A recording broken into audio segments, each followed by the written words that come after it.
Welcome, KG, Kareem El-Gayesh. Thanks so much for coming in, man. Owner of KG BBQ and absolute stud on the show. Barbecue Showdown on Netflix. Man, super glad to have you here. Thank you so much. I'm really excited to be here. Thank you, guys. Yeah, awesome, man.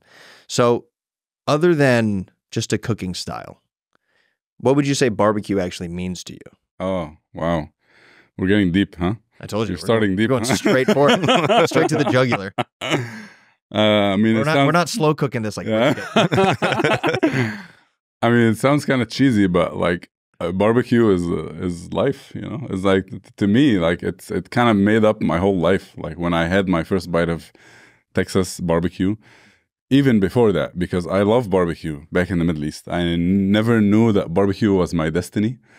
I kind of knew that food is going to be my destiny, like from early on. And I wanted that. I knew I wanted that. But then I decided to pursue this because I thought it was really intriguing and really different.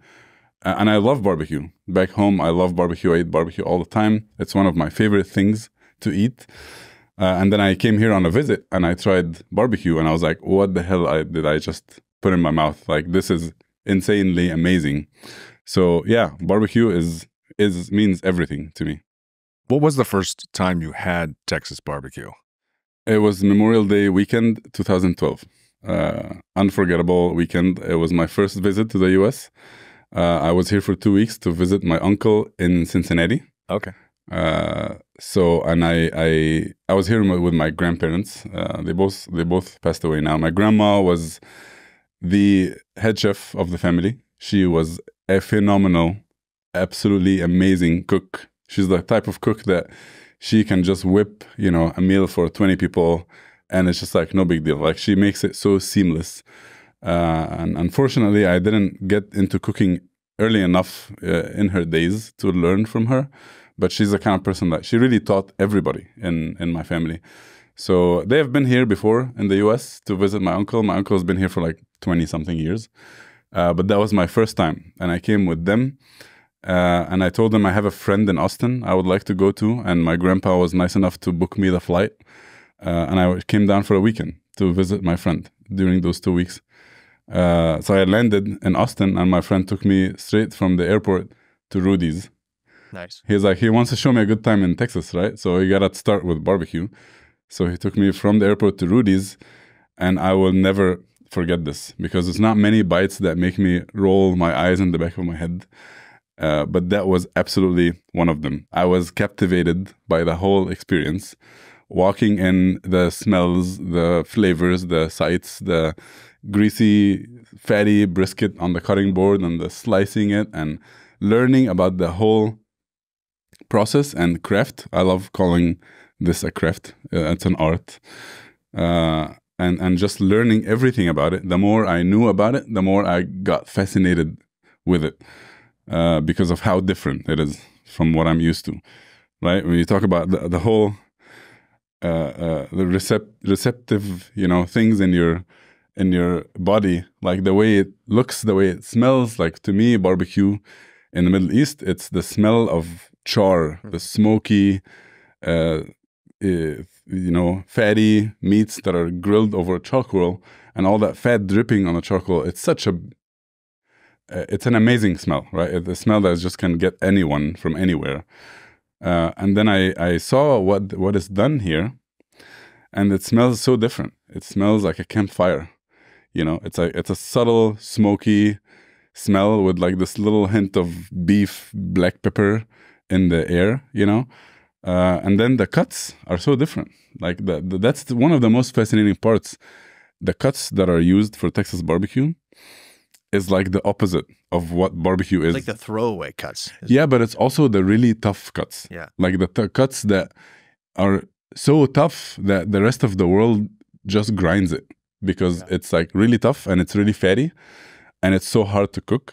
And then it's just beautifully transformed through salt, pepper, and a live fire, you know? So that's like wow, that's magic. Isn't that very representative of Texas? So yeah, taking something that's nothing, and then just making something flourish from it. Absolutely. So that's like, you know, and these all like, you know, really big cuts, and you just put salt, pepper on it, and you just smoke it for hours, and then it's one of the most succulent, beautiful things you can eat, and it's cheaper than any other cut or any other prized cuts that we use in the Middle East that require just hot, fast grilling, and it's done. Well, it's not. Brisket is not cheap anymore, unfortunately. Yeah, it's all changed. I know, yeah. So that first meal was, what was your first meal? Was it brisket and a bunch of other things? Yeah, and was it brisket that changed you, or was it? Brisket is the one thing that stood up to me, yeah.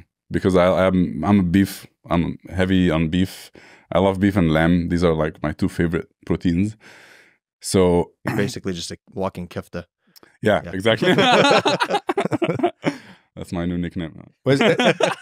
Had a similar experience because we both grew up in Seattle, and there's no barbecue. There's no barbecue. I mean, there's Korean barbecue, but I've never had brisket. I didn't even know brisket. We only had barbecue chains like Famous Dave's.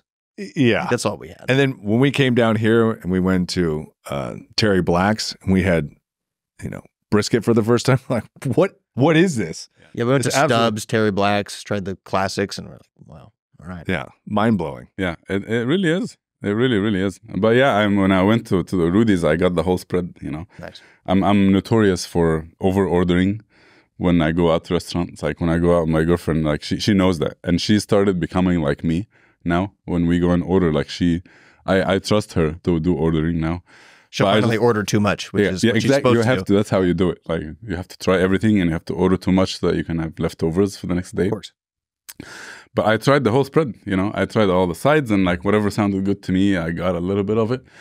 But I still have all the pictures from that trip, and I still have the picture of that first bite of brisket that I had. Really? I do, yes. But yeah, that was the thing that really stood out to me. And I asked for more. I had a great time. My friend showed me such a wonderful time on that weekend. And it was the weekend of Blues on the Green.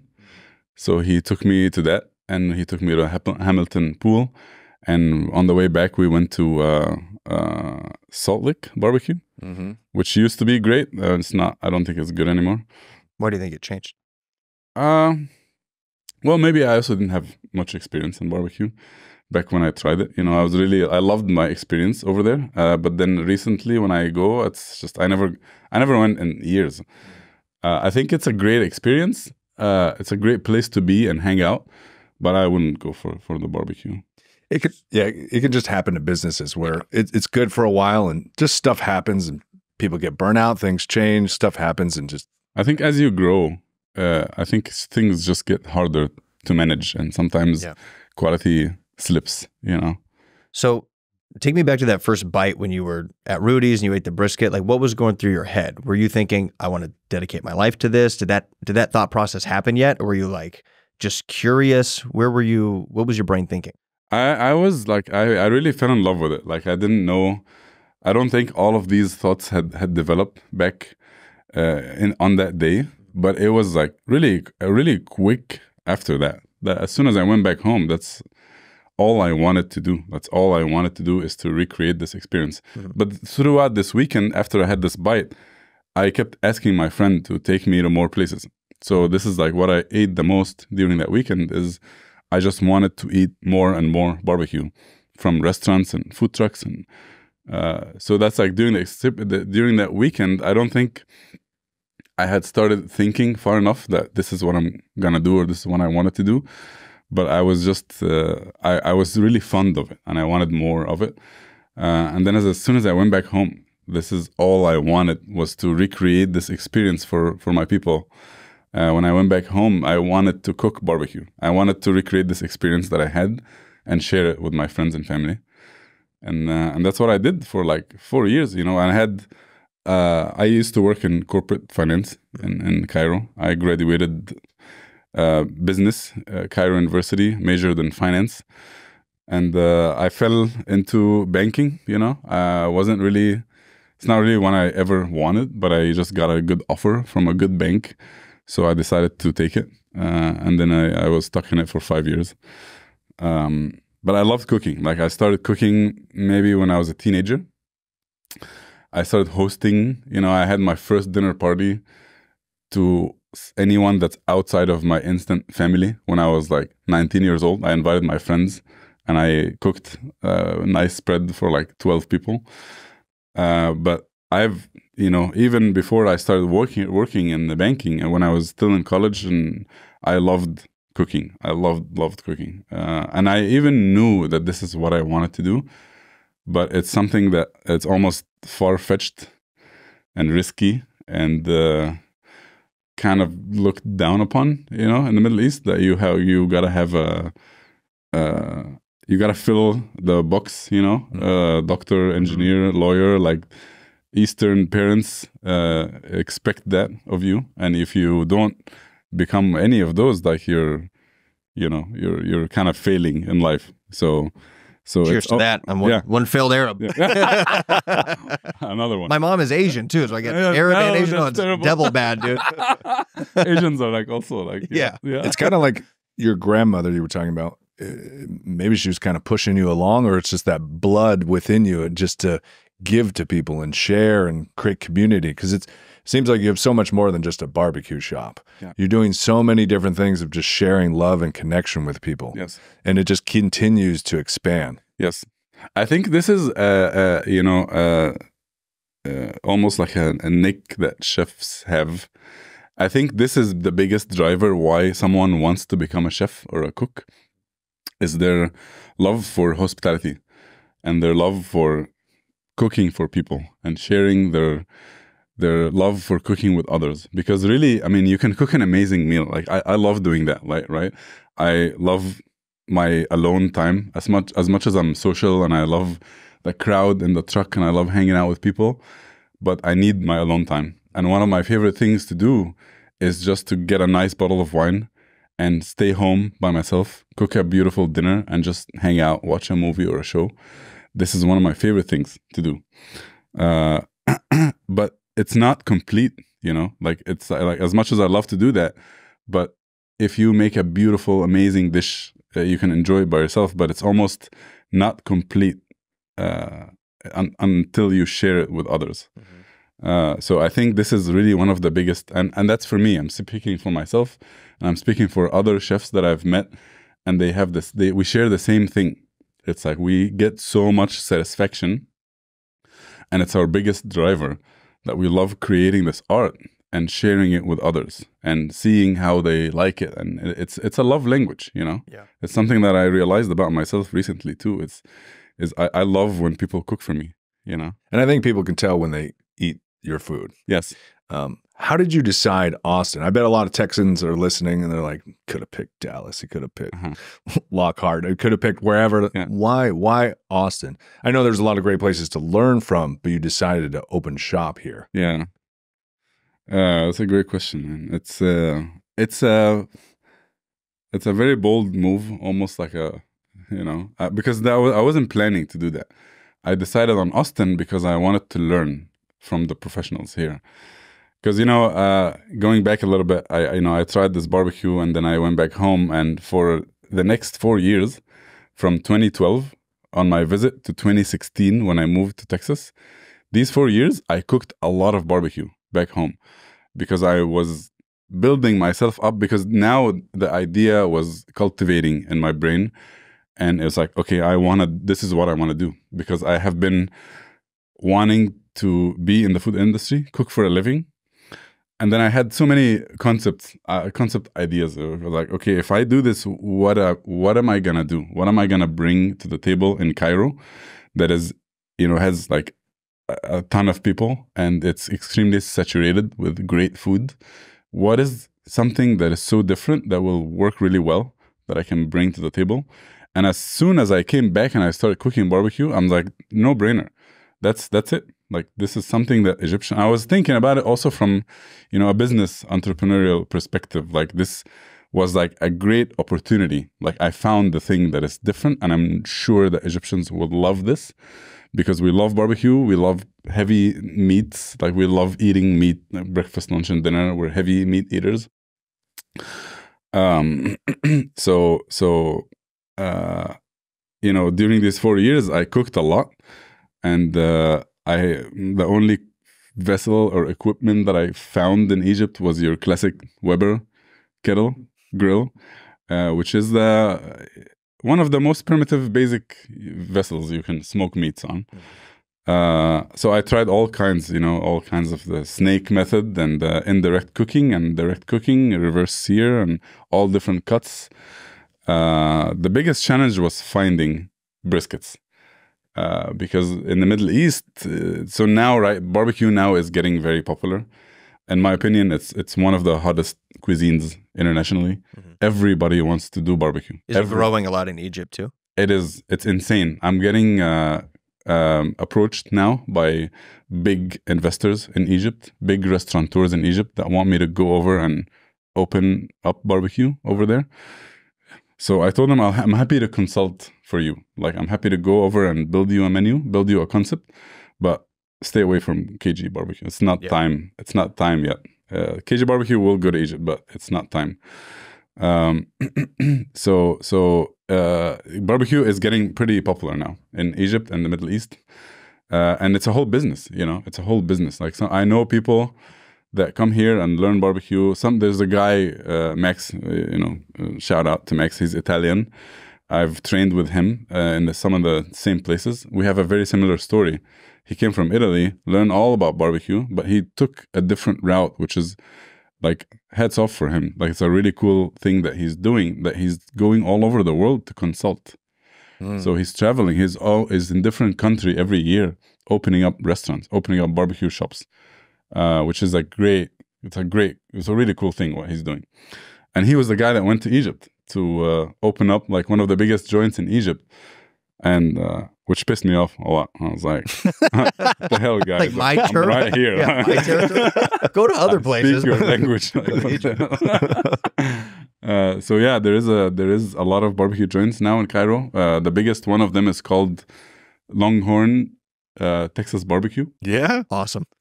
And if you look this place up on Instagram, trust me, it's more impressive than any Texas barbecue joint you will see. Did they like overdo the American vibe? That's awesome. Yeah, like Egyptians are very dramatic. We love going over all the Middle top. Easterners are very dramatic. We love going over the top on everything, like weddings, whatever. we'll just do extra. We're so extra. So these people, again, like very established restaurateurs and investors in Cairo. They own a lot of great restaurants in Cairo. They decided to explore Texas barbecue, and they hired Max, and they brought him in Cairo for like 6 months, and he trained the staff. He found ingredients and all of that, and then they're on their like 3rd location now. Wow. But the problem in Egypt is that the meat is not the right. We don't have the right breed. The local beef in Cairo in the entire Middle East, doesn't have the right marbling, and it's not aged enough. Like, health department rules in Egypt, you cannot sell, like, there's no dry aging in Egypt because it's something that the health department thinks that meat is rotten and it's gonna kill people. So you have to process it in like a couple days. It's like, exactly. It's like you have literally a couple days to process and sell the entire cow. But here in the US, beef and all meats actually are hung for 2 weeks before you can process anything. Like, the whole carcass it's just split in half and hung for 2 weeks, and that's how you should do it. Because why should you do that? Because you need to let the natural process do its thing. There's a lot that happens in these 2 weeks, and then when you start to dry age further than the 2 weeks, more of this process starts happening. Mainly, you're evaporating the excess water, because once you process, there is so much water in the meat. Makes sense. Your muscles mostly water. Exactly. Yeah. So there's so much water. First of all, it doesn't cook well. Second of all, it's harder to work with because it's really slippery and watery. So butchers here call it green. It's not ready. It's not ripe yet. The second thing is that the natural enzymes in the muscles, they start to break down the meat, and it becomes a little bit more tender when you let it hang for a while. How do you dry age properly? Does it have to go in like a cold room? Or yes. How do you dry age? So it's really 3 factors. You have temperature, humidity, and airflow in the cold room. It's a very technical thing. There's a lot of ways you can do it at home in a small fridge. But if you go to like meat processing facilities or butcher shops or some retail stores now, like Whole Foods, like Whole Foods in downtown, they have a dry aging room. But it's a really technical process. And what's really cool about it is that the longer you dry aged in a room, the better. It's like wine, you know, like if you imagine that this room is a dry aging room, if you start dry aging, your product is not going to be as great. But then 5 years from now, if you keep doing it, you're going to have an amazing product because you're cultivating this bacteria and there's more of it that live in this room.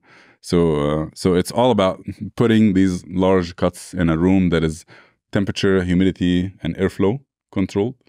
But that's beyond these 2 weeks. Like these 2 weeks are a given. Like you have to hang for 2 weeks before you do anything. But yeah, and I you know, I cooked a lot of different cuts and whatever. I would go to butchers and I would take my phone and show them the cow chart, you know, and tell them this is the brisket is the chest muscle, right? And then everybody, like, it's either they didn't know how to cut it or they thought I was a crazy person for asking for this cut. Because in Egypt, they call it dosh, which has no meaning really. But for me, it sounds like the second grade meat. Like it's the scraps. It's like whatever you grind. When you think about the brisket, the plate ribs, like the belly ribs, the dino beef ribs that we all love here, this whole section is just ground because it's very tough and it's very fatty. So it makes great ground beef, which we use a lot in Egypt. So going to butchers and asking for brisket was like, they looked at me like I'm crazy, right? Like, what the hell are you going to do with that? Like, you can't cook that. So I cooked whatever they claimed to be briskets. And my first brisket I cooked in the oven, actually. This alleged brisket. Yeah. The first brisket I ever cooked was in the oven. I remember I cooked it in my beach house on one of the weekends. And it just went straight from the oven to the trash, you know. There was no way. No good? No. I mean, I hate doing that. I would never waste or throw food. But I have a picture of it. And it's just like cremated. It was cremated. It was dead, you know. What, just overcooked? Way overcooked, yeah. It was a small cut like this, and I just cooked it with salt, pepper in the oven. And I was like, yeah, they cook brisket in Texas in 12 hours, so I'm going to cook it for 12 hours in the oven. And the whole thing was like, you know, like burnt jerky at the end of the 12 hours. But then, you know, I got good at it. Like I read, I had a lot of resources, like Franklin's book. Highly recommend. His first book is, it's called The Meat Smoking Manifesto, I think. And it's a great book for people who want to get into barbecue. So I read that. I watched all videos out there on YouTube about barbecue and about how to smoke a brisket. I read this amazing, I was on this forum website for so long. It's called The Amazing Ribs. Have you guys heard about this website? So like, it's a really nerdy barbecue forum website. And this website has so much resources.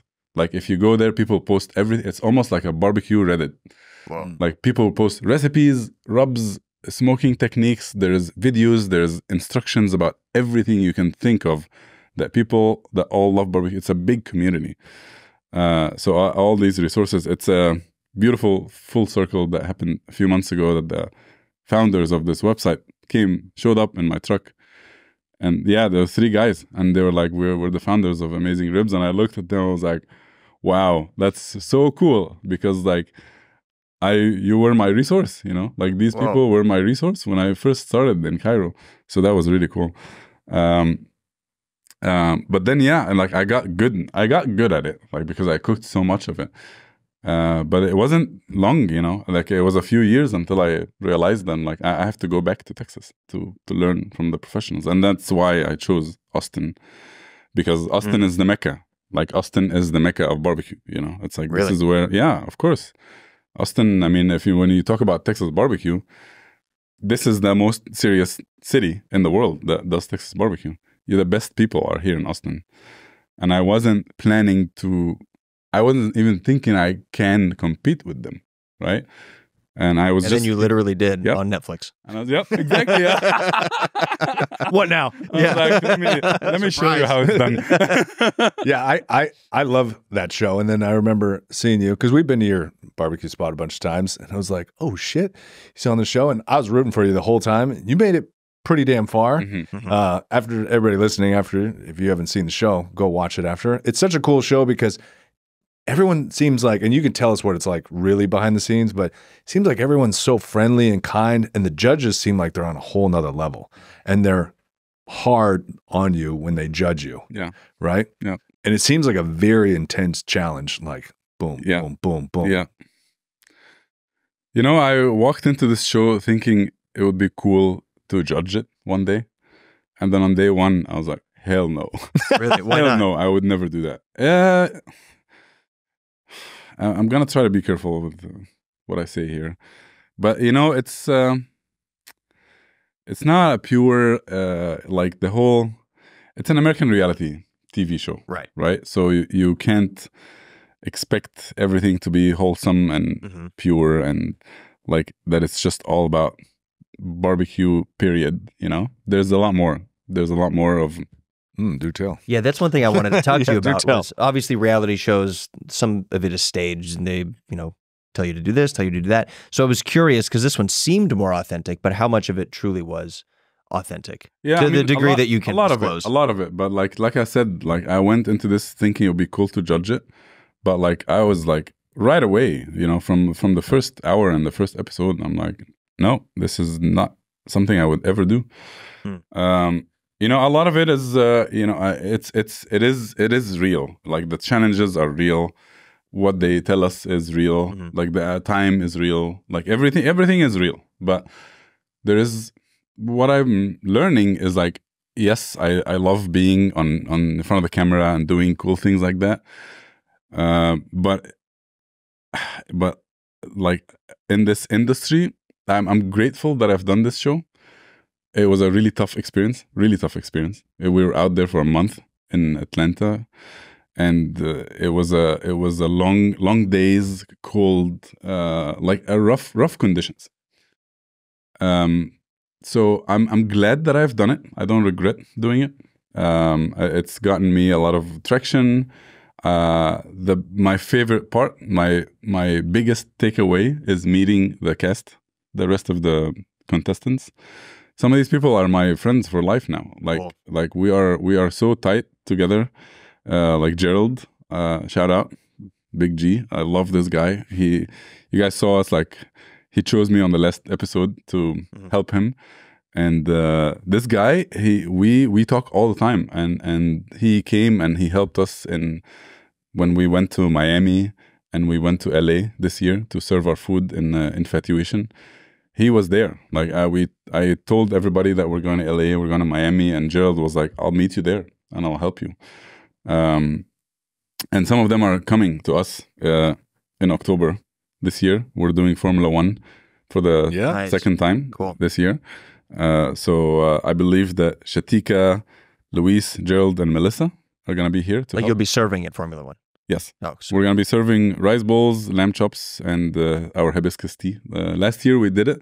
We served rice bowls only, brisket, lamb, and veggie.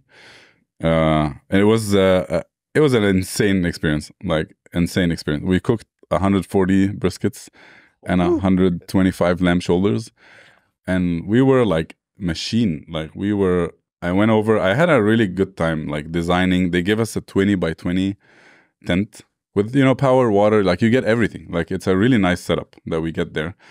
And I had a great time just designing the kitchen. And I designed 2 lines to build rice bowls that we actually never ended up using both. We only used one, which made me realize, like, wait a minute, we can be serving double what we just did. Wow. We served 4,000 rice bowls over the weekend. And we ended up selling 75% of this meat. Like we actually cooked more than what we needed. But yeah, it was a great experience. Again, very hard, but it was like this almost like this toxic thing that you are going back for. You know, like that's how I feel about it this year. I was like, this was really tough, but I want to do it again. And I imagine after being on the show, it's going to be even bigger lines. Yes. Oh yeah. Yes. I was even talking to the people from the track about doing something because, you know, they have a lot of media over there at F1. They feature people sometimes. So I told them, hey guys, there's going to be like 5 of the Barbecue Showdown contestants in the track. If you want to do anything, you know, like you can reach out to us if you want to come interview us or anything like that. And they were very interested. Cool. So maybe they will feature us in something. But yeah, I'm going to get these guys to stay for another week in Austin, and I'll do like a takeover for each one of them over the following weekend. So like I'll let Shatika take over. Oh, at your truck. Yep. Oh, cool. So so that everybody in Austin can get to experience their food that they cooked on the show. Well, I guess we have to go every day. Oh, man. Exactly. Yes. We gotta keep going. I gotta start doing a lot more cardio. Yeah, dude. Fasting all during the week. We only eat KG BBQ Yeah, for the whole weekend. For that weekend. 6 days off food, 1 day off. I'm not mad about 6 that. weeks. Yeah, I'm not mad about that at all. Yeah, that sounds awesome. We basically only eat meat and rice nowadays. Yeah. Yeah. Yeah. It's healthy. It's healthy. Oh, It's healthier than a lot of other American options. To be honest. Absolutely. Yeah. yeah. So many, you know, processed things that are marketed as healthy when you could just be eating good quality meat. Yeah. You know, and then speaking of good quality meat, like where do you recommend, you know, other than going to your spot, you know, people trying to cook good quality meat at home? Are there good spots in Austin that you recommend? To source meat? Yeah. Oh yeah, absolutely. I mean, I honestly, like, for everyday options, I love HEB. Like, even though we all know like each HEB in each neighborhood is different. So like find the good ones. I live up north, like Anderson Mill. So the HEB on 620 and 183 is a really good one. Usually HEB Plus are great. They have a really nice butcher shop. And I also love the one right next to my food truck, the Mueller HEB. But I do think that right around the pandemic time that they really stepped up their meat game. And their butcher a lot of their butcher shops are like really good. They have really good quality meats, and they have a lot of different cuts that you don't see in other stores. Costco is also a great option, especially for briskets and lamb chops. Lamb chops is where you find, Costco is where you find good lamb chops locally here in Austin. Really? Yes. Interesting. And a good price too. Like when you see some HEBs have lamb chops, but they're very pricey. But you get the lamb racks, the Australian lamb racks in Costco, and they're amazing. They're like $20 each, and they're amazing. They're some of the best proteins you can cook. But if you want to treat yourself, you know, you can go to a nice butcher shop. I mean, I would say Salt and Thyme, but it's closed now. Have you guys checked out that place? It's closed? Yeah. I went probably a year ago. Did they close recently? Yeah. Oh, man. It's really sad. I actually poached one of their butchers recently. Oh, so come up for you then. Yeah. Because I used to work there. Salt and Thyme is one of the stops, one of my learning stops here in Austin. And I that was one of the things I was determined to learn, is how to butcher whole animals and how to make sausage and charcuterie, because it's a really, really important section of barbecue. Like, if you're gonna get into the barbecue business, you have to get into the butchering. You have to know how to butcher. So I worked there for a year and a half with Brian Butler, who was the co-founder and the head butcher, and he's a wealth of knowledge in the butchering. He was like named the best butcher in Texas twice in competitions here in Texas, and he's a master butcher. Now he left Salt and Thyme, and he's my sales rep in Superior Farms, American lamb. This is where we get all of our lamb now. We source all American lamb from Superior Farms, and he's my regional sales rep. So that's another full circle there. Funny. Yeah, my ex-boss is like my sales rep now. So it's cool. I love this guy. He's amazing. But yeah, they closed recently. I don't know why they closed, but it's a sad thing, honestly, because butchering is kind of a dying industry. Again, that's a form of art, you know? Why would it be? I feel like meat is getting more popular now. Yeah, but you have what they call the boxed beef industry. Oh yeah, because like Butcher Box and like no, like where you find an HEB or big retail stores, these stores, they don't buy whole animals. So the essence of a butcher shop is you buy a whole animal and you use the whole thing. So there's a lot of prized cuts that sell really easily, very quickly. Like your tenderloins are gonna go first thing, and then your ribeyes and your New York strips, and then the tri-tip, and then the brisket, and then all these cuts. But then you're gonna be left with oxtail and shank and the tongue and the blade and like all of these cuts that people don't know or don't know how to cook or don't like. So eventually the whole thing just shifted into these huge retailers when you have like Costco or HEB or Whole Foods, Central Market. These people don't bring whole animals. They bring the cuts that they want in boxes, in cases. They only sell ribeyes and strips and fillets and all these things. So they buy cases of these things and then they just sell it.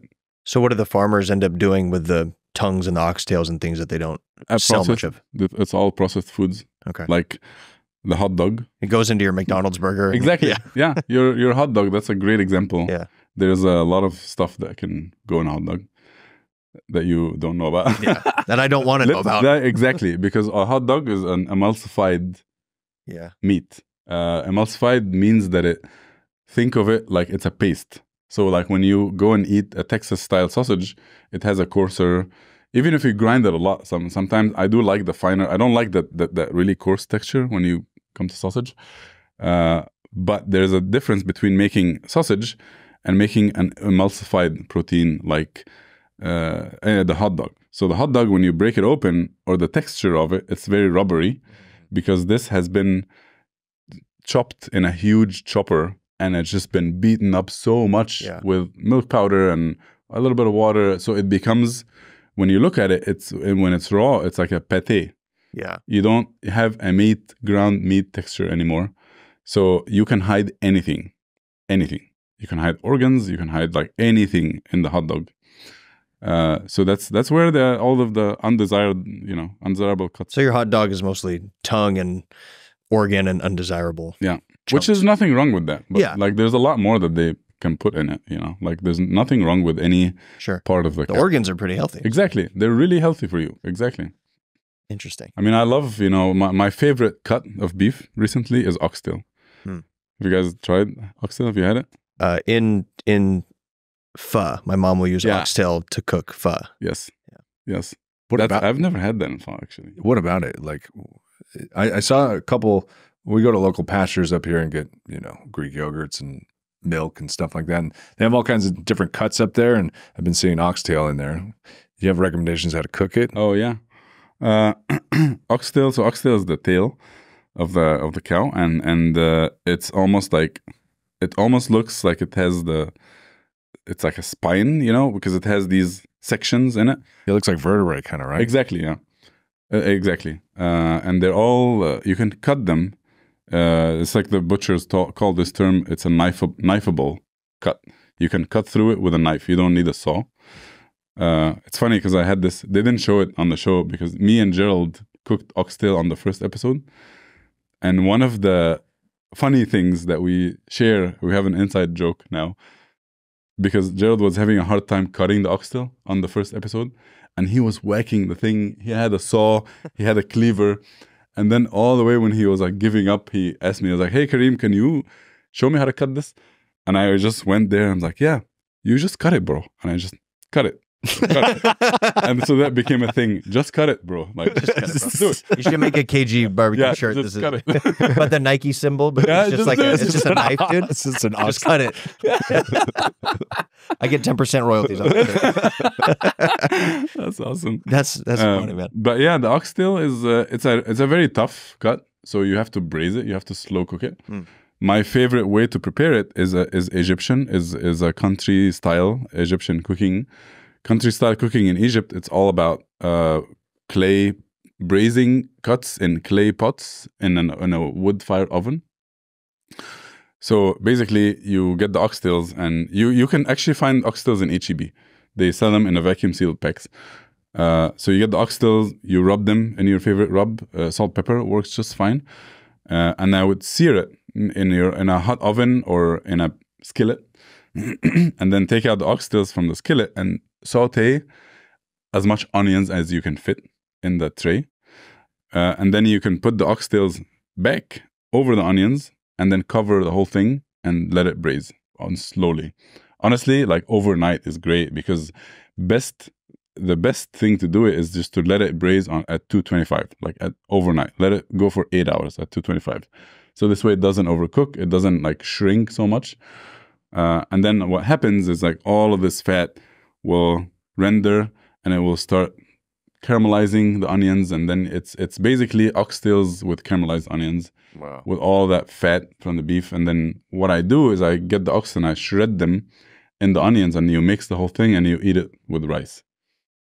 It's incredible. That sounds amazing. It's and incredible. It just falls apart, I'm It's sure. like so easy, yeah. It's like, it's fatty. It has a different flavor than the rest of the meat because it's the tail, right? So there's a lot of ligaments and a lot of, and that's where the flavor is. Like when you take cuts like tenderloin, people go crazy from tenderloin. I never eat tenderloin. Yes, it is the most tender cut, but with the tenderness, the flavor goes the other way, right? The more tender the muscle is, the less flavor it's going to have. The tougher the muscle, the more flavor it's going to have, but the more challenging it is to cook. Is that because there's less fat, tendon, and ligament? Yes. There's less fat, there's less connective tissue. And that's where the flavor is. So you take for some reason, oxtail has a slightly different flavor than meat in general. I mean, it sounds like a good way to meal prep. You could just cook a ton of them, and then you got rice, and you have tons of meals right there. Absolutely. Easy. Easy. Yep. It's very easy.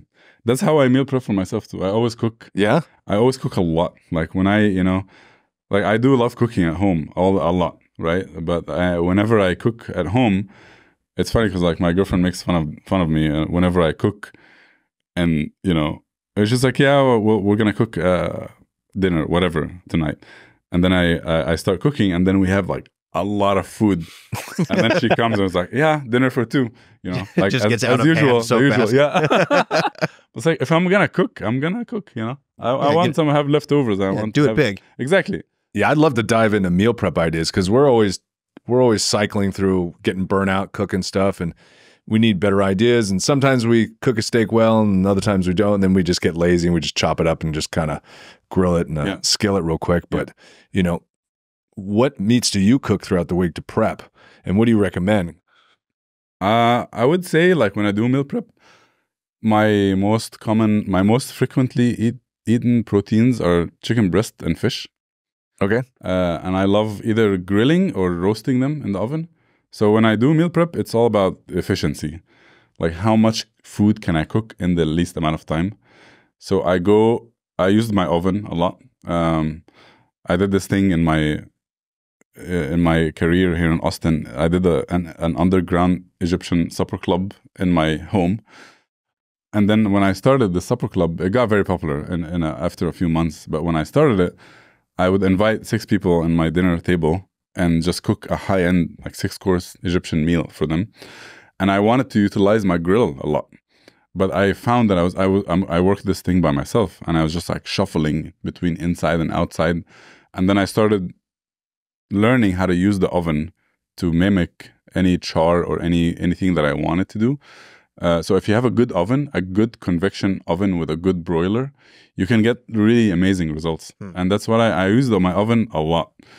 But if I'm in the mood for a grilled option, like usually I'll go and I get like 10 pounds of chicken breast and I'll marinate them, let them sit for a couple hours. I like using fresh garlic. I'm notorious for garlic.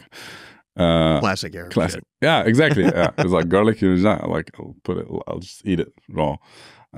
Fresh garlic, olive oil, sumac is amazing. A little bit of tomato paste in your chicken marinade will give it a nice color and a beautiful flavor when you grill it or cook it. A little bit of honey, any fresh herbs you can put in there. Yogurt is also great for chicken marinades. It tenderizes it and it makes it, it adds moisture in it. And then I'll just like either roast them in the oven and broil them or grill them. And then you have a lot of protein. I invest in investing in a vacuum sealer. If you cook at home a lot and you do meal prep, can really help you if you do a lot of meal prep. That's the problem I usually run into. I used to bake a lot of chicken, and you get to day 4, and they start getting real weird tasting. Sure.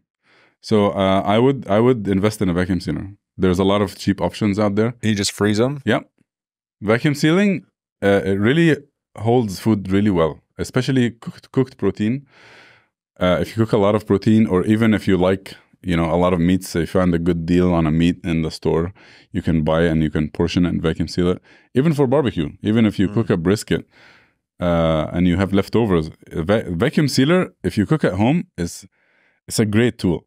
So it prevents freezer burn, right? Exactly. Oh, okay. Yeah. So it holds your food really well. It holds all of the moisture and the flavor really well. It doesn't get the flavor to taste like the rest of your freezer, right? Because if you leave anything open, it's just gonna taste like the freezer. Why does my chicken taste like Rocky Road ice cream? Exactly. This is delicious. It's amazing. How do you reheat it? What's your technique? I mean, honestly, just cut it open and microwave, it's fine. when I'm okay, yeah, but like if you're doing like chicken breast or something, I'll just microwave it. But if you're doing a steak or a brisket, yes, I will do a different. Like I'll maybe if you have like a chunk of brisket in your freezer, I would just take it out of the freezer, put it in the fridge, let it thaw completely, and then once it's thawed, you take it out of the fridge and leave it on the counter for a couple hours. And then you wanna put it in a really gentle oven. Because it's all cooked, like you gotta think of that. Like if a protein is cooked, it's not gonna. You just want to reheat it. You don't want to overcook it. So a gentle oven is a great way to reheat proteins as well. But chicken breast, whether oven or grill, and then you chill it in the fridge overnight, and then you just vacuum seal. Like I'll vacuum seal like 5 or 6 of them in a pack, and I'll just put them in the freezer. And then every 3-4 days, you take out a pack, and then it lasts you for a few days. Mm-hmm. It's such an easy way, and it cuts out your time so much. Yeah, I got to do this. It sounds like a great idea. Do you put it in a glass when you put it in the oven, or what's the? I put it on a metal sheet tray. Oh, okay, yeah, metal sheet tray. And if I want to get it really nice and crispy, I'll put a cookie rack, a wire rack, so that there's airflow. Like I'll get a big tray, okay, and I'll put foil over it so it's easier to wash, and then you put your wire rack, and then you put the chicken on it. And I like roasting really hot. Like I'll get my oven at 475. I'll roast the chicken for like 20 minutes, maybe like 15, 20 minutes. And then I'll turn on the broiler so that it gets a nice, beautiful color. For how long? That's where the flavor gets. You get the flavor once you get more browning. Yeah. Broiler for depends on how powerful your broiler is. Some broilers can be very hard. Others can be like nothing. So you got to find your sweet spot. Exactly. Okay. So I would just watch it. Like my broiler I can broil for like 5-7 minutes and it looks great. I've had other ovens where you broil it and there's just nothing happens. Like nothing is happening. Dang. So like 30 minutes, you have this whole thing done. Yes. Wow. Yes. Yeah. If you have a good oven, yes. Because you have a convection hot oven, cooks pretty fast. Okay. So 20 minutes, 475. Broil it for 5 to 10 minutes. Yeah, see, and then just chill it, and then like, it's amazing. It's really good. I love rice. It's my favorite carb, really. We always have a rice cooker full of rice. Yes, constantly. Yes, we've recently switched from jasmine rice, which we thought was the superior rice, to now sticky rice. Oh, really? Yeah. For meal prep, like sweet rice. Why? Just for life. Okay. I don't know. It's tastier. It's got this sort of almost rubbery texture, but in a good way. Yes. And it's good with like, you put a little bit of honey on it. And it kind of tastes like it's almost like you're eating dessert. Yeah. Yeah. Sure. But it's sticky. Yeah. But it's got the same nutritional value as like regular white rice. I imagine too, you could use it as a way of lapping up sauce. Totally. And like kind of like almost great taking for sauce. Steak bites and because it stays together. Yes. Yeah. It's kind of like, you could just like roll it into balls and you have like rice balls. Yeah. Eat it with your hands. Yeah. So you have... You can make like your own omakase. You could. Like, make this, put a little steak. Exactly. Real quick before we jump off the chicken question. Brent has more meal prep. Just one more. Just one more is good chicken also at HEB? Yeah. I mean, if you don't mind spending extra, the air chilled chicken is better. because it's drier and you get a better color on it when you roast it. But yeah, the HEB like generic chicken is great. That's what I buy myself. Okay. Yeah, cool. But then yeah, like I mean, I love jasmine. Jasmine is my favorite rice. Yeah, and because you know, like in the Middle East, basmati is more popular. But for some reason, I don't like basmati. Exactly. That's what I've been saying, dude. I don't like basmati. It's the inferior rice. Yeah. It is, dude. Jasmine is the superior rice. Absolutely. Basmati's for peasants. I don't like it. I don't like it. I don't love it. I know it's part of our culture, but I don't love it. Yeah. It's Unless weird. when you cook it with like, if you cook it with like onions and saffron, Yeah. and you get that sort of, that Middle Eastern Yes. rice, I do love that. Yeah. But you really got to, it's a lot more work. Yeah. You know, I feel like it's, you know, like fluffiness is a good thing in rice, but I feel like basmati is, first of all, it's too fluffy. Too fluffy. It's messy. And it's also too soft. Like it doesn't have texture.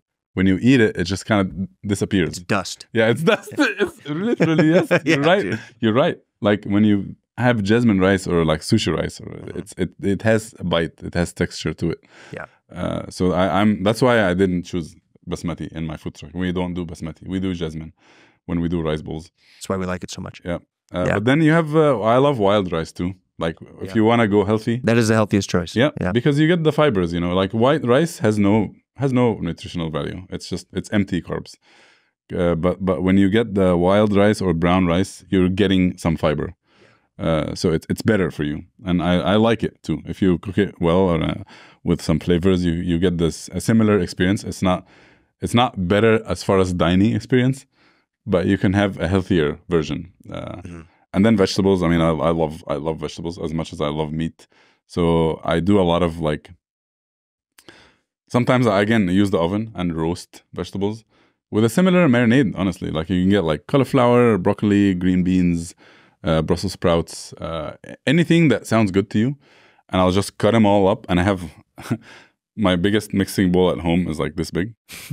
Shit. He's not fucking around. I'm not. I really am not. And when I go to people now, I'm like, "Where is your biggest bowl?" And it's like, "Yeah, it's this one." I'm like, Unacceptable. "It's not gonna work." What do you? Can't work under these conditions. What are we doing? So I get this whole like bowl and I put my favorite veggies in it, and I'll toss it again in a very similar marinade, honestly. Like, but I like a little bit of spice, a lot of spice on the vegetables. So I'll do like tomato paste. Sometimes it's better to mix it in a separate bowl to get it all like all mixed up well. I'll do like tomato paste, a lot of chili flakes or a lot of cayenne pepper, whatever your spices, lots of fresh garlic, a lot of olive oil. And then you just mix it, toss all the veggies in it and roast them in the oven. And it's super easy, super easy. You can eat the rice, veggies, and the chicken.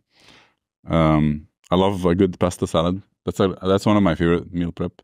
It's healthy. Yes, you do a lot of, it's like a little bit of pasta, but you can put sun-dried tomatoes and olives and even like broccoli, shaved Brussels sprouts, onion, garlic. You can put peas, carrots. You can put so many fresh veggies in a pasta salad and make a nice meal prep with it.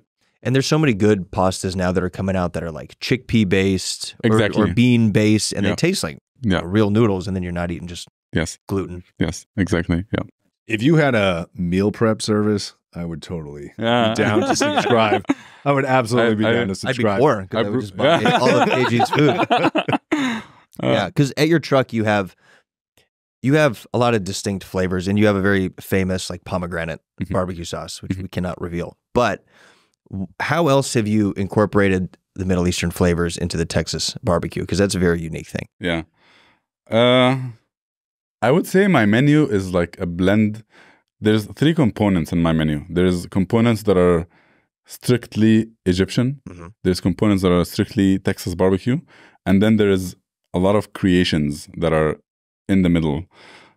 So we have Egyptian dishes that I execute very traditionally, like the baladi salad, which is my favorite. It's really what barbecue needs.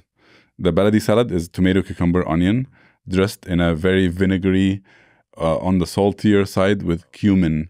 That's it. That's a single spice we use in the salad. It's cumin. And this is what barbecue needs. Like you need this crisp, tart, light, crisp flavor to complement the meats of the rich, heavy meats. So that's very Egyptian. The tahini sauce, very Egyptian. I don't do anything different to it. the Omali dessert, the hibiscus mint tea. So there's a lot of components that are just strictly Egyptian. And then you have the Texas style, like our brisket. I don't mess with the brisket. Like we just do salt, pepper. Like we do a very traditional Central Texas rub on the brisket. We smoke it just like, if you get brisket by the pound at KG, it's going to taste very familiar. And then, other proteins too are the execution is very Texan. So our ribs, that's a dry rub, 3-to-1 method, which is like a very classic method, which is like 3 hours unwrapped, 2 hours wrapped, 1 hour unwrapped and glazed. It usually doesn't take an hour. I don't know who made this method. It's called 3-to-1, but it's the whole concept of cooking a rack of ribs unwrapped and then wrapping it and then unwrapping and glazing in sauce. So we do the same technique on the pork ribs, but the spices are way different. So my whole point in KG BBQ is like, I want my diners, my Texan diners, to come and have a very familiar experience. You get meats by the pound, you get sides in an 8-ounce, 16-ounce, 32-ounce. You get pickles, you get onions, you get bread, you get all of these things that everybody is used to when they have a Texas barbecue experience. But then you get to try your first bite and you're just like blown away by the flavors, because the flavors are so different. I love tartness. Really, I love tartness in food. I love citrus. I love fresh herbs. So I think this is one of the reasons, I thought about this so much. It's like, why when we started this business,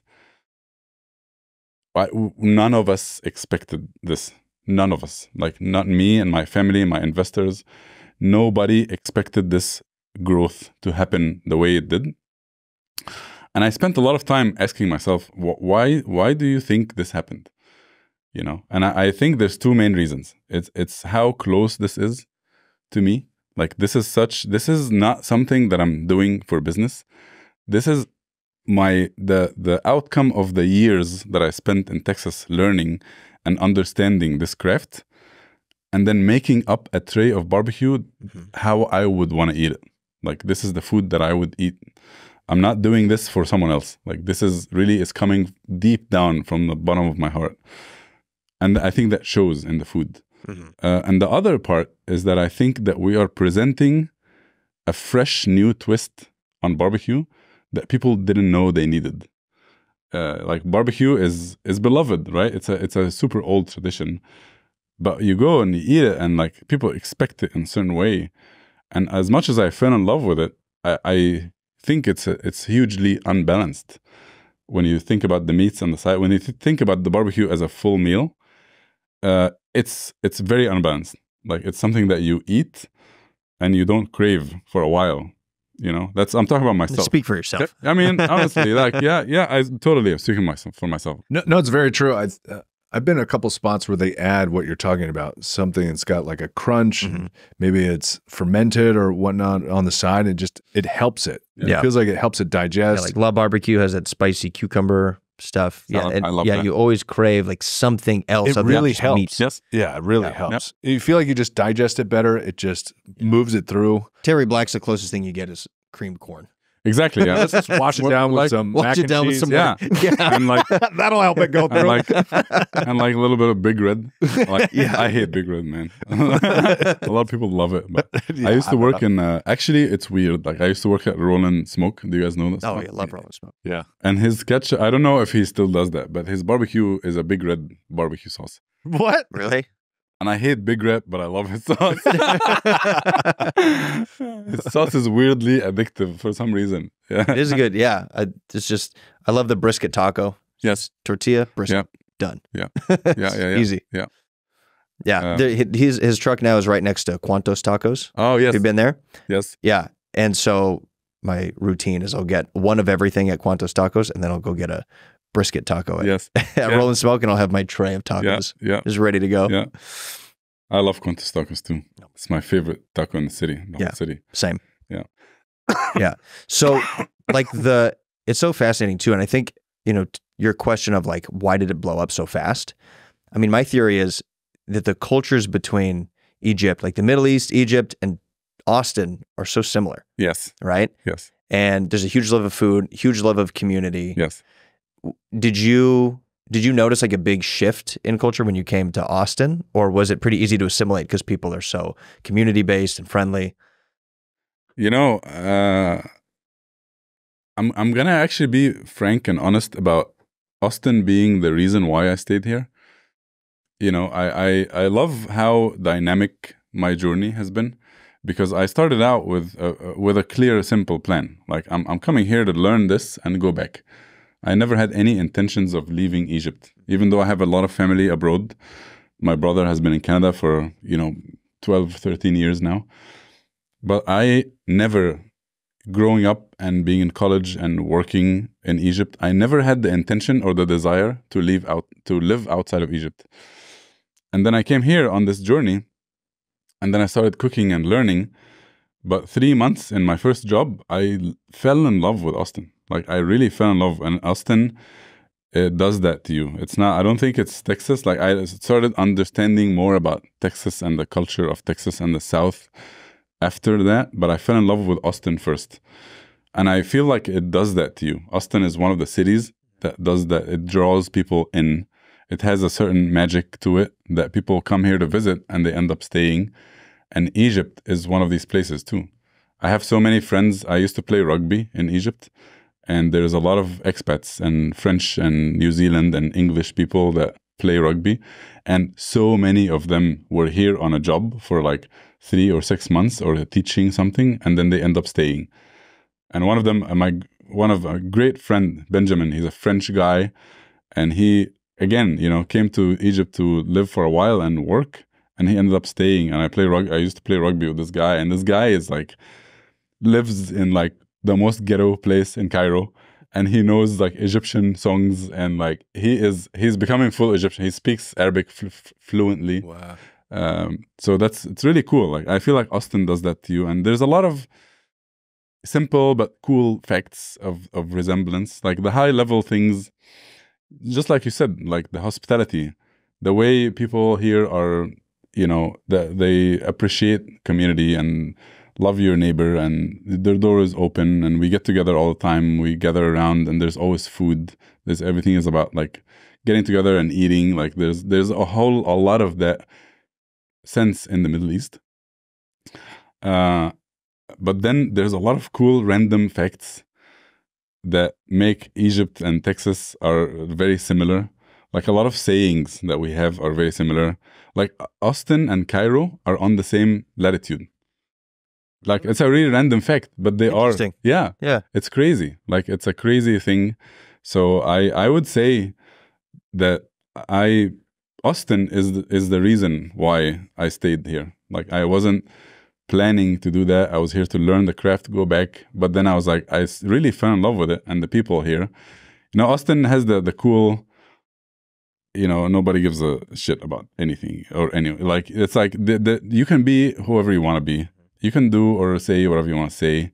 Nobody cares, right? Like, everything is open and nice, and like there's a welcoming approach to everything. And you can go to a bar and sit next to someone in the flip-flops and someone in a suit and tie, and like there's all kinds of people. There's no pretentiousness here, which is something that could be very prominent in the Middle East. People in the Middle East.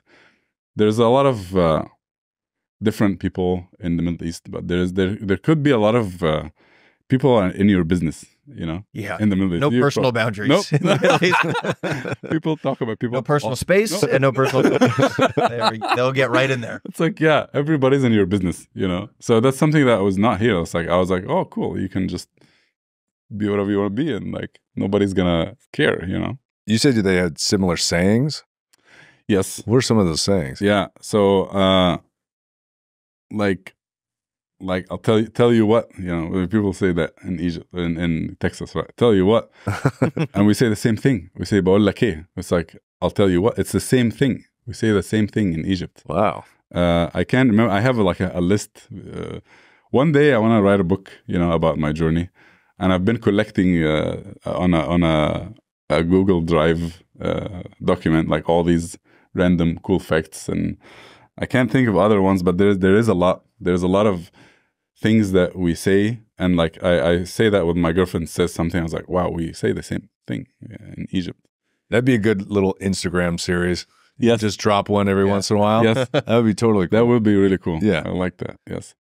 Yeah, inspire. There's going to be a bunch of Egyptians coming and a bunch of Austin Texans over in Egypt, back and forth, just like going back and forth because they're checking it. Because like, I got to go check it out. You know, they have that thing that connects to, I think there's one in like New York and one in Chicago. It's like this dome, and then you can see people on the other side. It's like a portal. Yeah. Have you seen that? Yeah. It'd be cool to put one in Cairo and one in Austin. Yeah, it'd be really cool. That would be fun, dude. Yeah. I think, I do think there's a lot of resemblance. Yeah. Hot as hell. Love for guns. Yeah. Love for guns. It's hot. Deserty. Makes sense. A lot of sand. The gun rules are crazy here, though. Like, you know, like that's you know, I've been thinking about that. It's like, you know, people own guns, and like I've talked to my girlfriend hates it, of course. But I've been like now. So the rule in Egypt, right? You can't just own a gun in Egypt. You have to have a property to protect. Like if you own a business or if you own a land. So if you're renting, you can't. No, even if you own a home. You can't have a license. Oh, you have to own the land. You know, you have to own a business or a property, not just a home, not just your residential home. Like you have to have something that people will be after to try to steal from you, not just your home or your car, right? You have to have some kind of property. Interesting. Yeah, which honestly kind of makes sense. Like it kind of makes sense that not anyone should own a gun, right? So you can only have a gun on defense. Exactly. Like no offensive gun ownership. No, you cannot own a gun unless you have something to protect. That is not your residential home or not your car, not anything that most people have. Like this is the only way you can get a license to carry a gun, and you can't just carry it. Also, there's no license to carry. Like this gun has to stay in that place to protect yourself. So like owning a business now, we're getting break-ins all the time. We have like 3 break-ins in 2 years. To the truck? Like, yeah. Oh. And I started considering that. Like sometimes I'm in the truck by myself at night. Or like, you know, so what do you do there? If someone comes up and like, I you turn them into brisket. That's what you do, buddy. It's like, here, let me show you something. Let me show you this cool smoker. It's time to get slow roasted for 24 hours, Al. But yeah, it's an interesting part. Yeah, Austin's interesting with gun laws because it's not like most of Texas where people just walk around with a side piece. Austin's very, very chill with their guns. And there's most buildings and restaurants are like, hey, no guns in here. Yes. Everywhere else in Texas is like, bring your guns. Yeah. Let's have a party. You're actually not allowed to enter if you don't have a gun. Yeah. Guns only. Yeah, guns only. You I think that's wild. I really think that's wild. That just like most people can own guns. Like, I think that's wild. Like, I don't think it should be like that. Yeah. But anyway, we're not here to talk about guns. Hey, we can go, we can go wherever we want. We're talking about we got guns. mushrooms on this. We can talk about subject, anything we want. Yeah. I just don't really have much of an opinion about it. Like, I don't own a gun, but it's like if you have a business and someone can jump up on you, it's smart for safety. And it's a good idea. Yeah. And I think if you want it and you want to be responsible and you practice with it, or someone comes into your home, you can't just always rely on the cops. I think those are business or protecting your family or home. Yeah. I'm not a big person like I wouldn't own a bunch and just go shoot them all the time and collect them. It's like that's not really me, but I'm not one to say that you can't do that. Yeah. It's just I don't really have an opinion on the control of it other than I think you should be able to get one if you want to protect yourself and your family and your business. Yeah. Even if you're just going to shoot a couple bullets in the air to scare someone away who's trying to rob something or is trying to approach you, Yeah. But yeah, it's I don't know. I haven't even made a decision about it. Like I have to educate myself so much about it, how to use it. Like I don't really like shoot much gun. I've shot a few guns before. But I mean, we're gonna try to sign up for Tim Kennedy has his course. What is that called? Tactical 1 or Sheepdog? I think it's Sheepdog Response. Yeah, well, it's like level 1, and you do basic. He's military. I don't know what level, but maybe it's special ops, and he has a course you can take. He does it all around the country, but he's out here in Austin, and it teaches you all the basic fundamentals of like how to protect yourself, hand-to-hand combat, different levels, awareness, how to assess situations, like just a really amazing course. I think it's a whole weekend long. Yeah. And it has different levels of protecting yourself and different scenarios. Yeah. And I think that makes sense. Yes. If you're like, I want to get you need to learn from, you know, military guys who are teaching you the scenarios and how to use them. Not just, I shoot at the range and then I carry it. Yeah. No. Shooting at the range is so different. Yes. So different. You need Yeah. to be like, what are all the things I need to be aware of so it doesn't discharge and I fucking shoot my dog or whatever. Yeah. No, it's so true. Yeah. Yeah. Like, what do you do in different situations? Yeah. Like, how can you protect yourself without having to hurt someone? Yeah. Yeah. We'll send it to you. It looks like a great course because they teach you basic hand-to-hand combat and grappling and all kinds of stuff. I would At love least to do begin that. your journey Just come doing do it other with us. stuff. Are you guys gonna do Yeah, that? we're You gonna should do it. tell me. They do them every month in Austin. I would actually do that with That'd you. be fun. Let's Yeah. do Is it. that like a weekly thing or is it? I think they do it all over the country, but I think they do it in Austin like every month or so. So it's like a one-time class? There's different, it's one-time class. There's level 1 you can do, and then once you graduate that, you can do level 2. Okay. And then each one just gets more intense. Okay. Yeah. Yeah, I would love to do that with you. Yeah, that'd be fun. Yeah. I think there's one at the end of September. Yeah. I think that was the one we were looking at. Mhm. But you need, and then I think you going through that course, you get your permit to carry. Okay. So by the end of it. Okay. So, I mean, you don't have to, but you can have that. So you get a permit to carry if you're educated enough? Is that how you get it? Yeah, I mean, I think you could just go, I don't know how it works in Texas, but I imagine you could just go and fill something out and then be like, rock and roll. Yeah, they probably just give you, when you get your Texas license, they're like, also, here's your concealed carry here's a permit. Here's your gun. HEB, you buy enough briskets, you get a free handgun. You get a 10 punch card of brisket. You get a 9 mil. You know these yellow coupons they have? Yeah, Like, exactly. Get a brisket and a free gun. That would be great. Exactly. I feel like we got to talk about psychedelics. Obviously. Yeah, Let's do it. obviously. Yeah. Let's do it. Because you mentioned that when you were driving for Uber, so you just get high in your car and drive around for a little while. Mhm. Did you ever take any psychedelics? Yes. Yeah. Not when I'm driving. Not when you're driving, obviously. Yeah.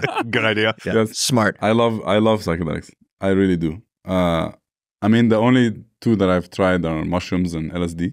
Mhm. Mushrooms I'd taken more regularly than LSD. Like LSD to me, it's more of a sacred experience. Mhm. Like I told you guys in the beginning, I love my alone time. I used to get a lot more of it in the beginning, like before I started the food truck. But when I used to do pop-ups, that was my biggest, I used, before I started the food truck, like basically my career is just to go back, I had 2012, had my first bite. 2016, I moved to Texas. From 2016 to 2021, I've been like busting my ass working 2 jobs, and I went to school. I went to culinary school, ACC. I worked with 8 or 9 pitmasters. I started at Curlin Barbecue, moved on to Valentina's, Tex-Mex, Lambert's, Roll and Smoke, Salt and Thyme, Lone Star Meats. My most recent one was Interstellar. So I've been working so much in these 5 years.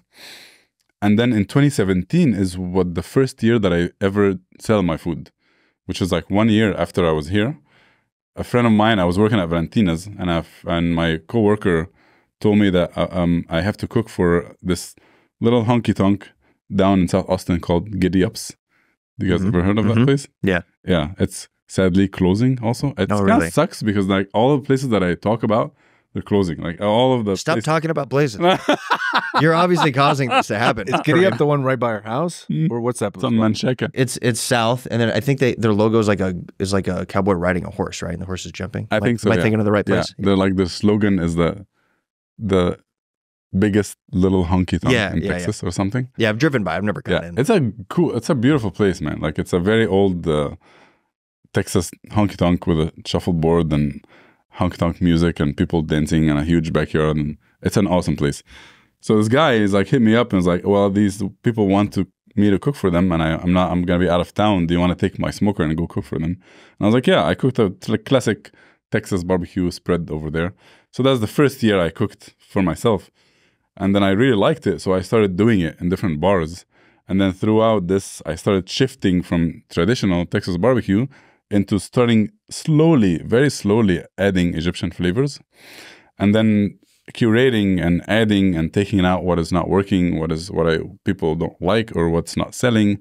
And then for 4 years, I've built this whole menu. and then I started teaching classes, doing private dinners. I started the whole supper club thing in my house. I lost my train of thought now. What were we talking about? You were bringing it back to psychedelics, somehow mushrooms. Right. Yeah. Yes. No, long time. Yeah. Long time. Yep. Right. Okay. So my pop-ups got really popular, and it was the biggest source of revenue. Like throughout the month before the food truck, I would do cooking classes and dinners and all that. But then once a month, I would do a big pop-up.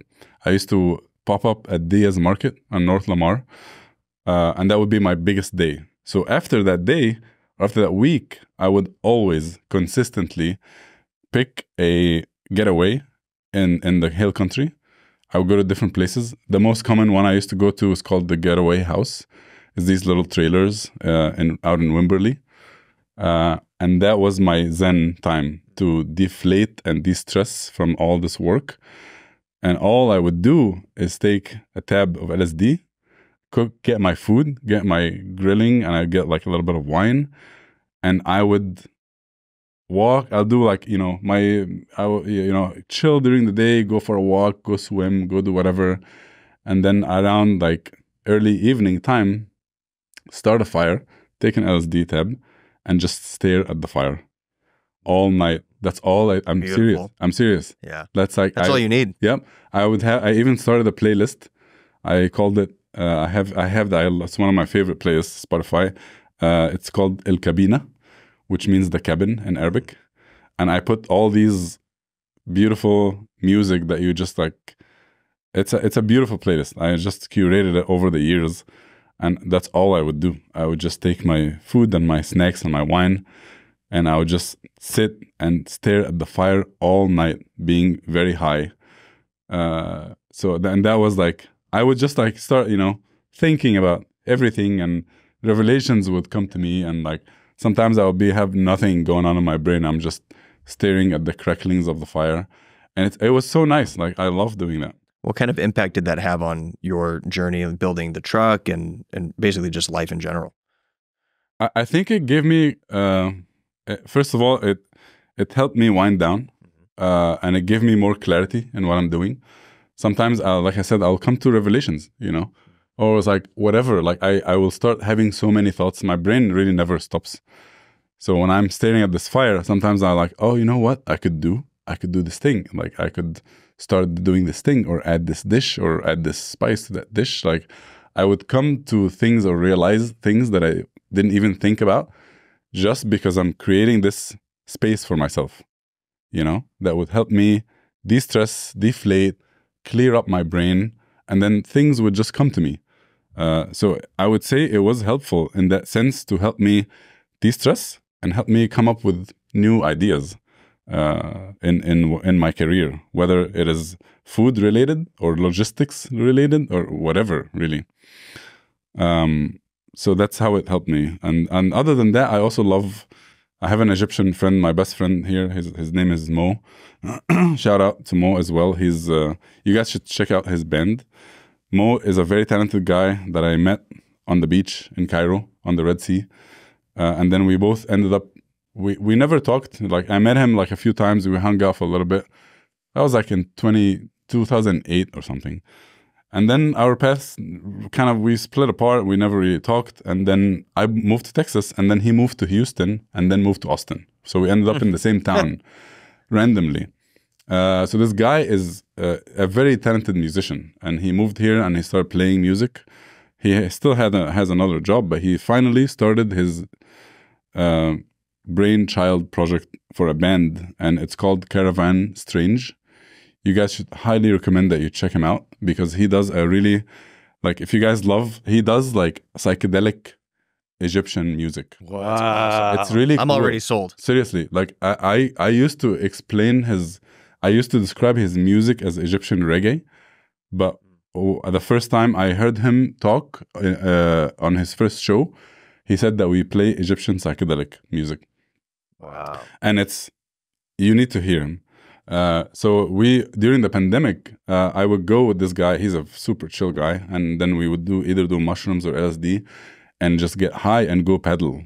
This is something that I love to do, paddle boarding and exploring, again, the hill country of Texas.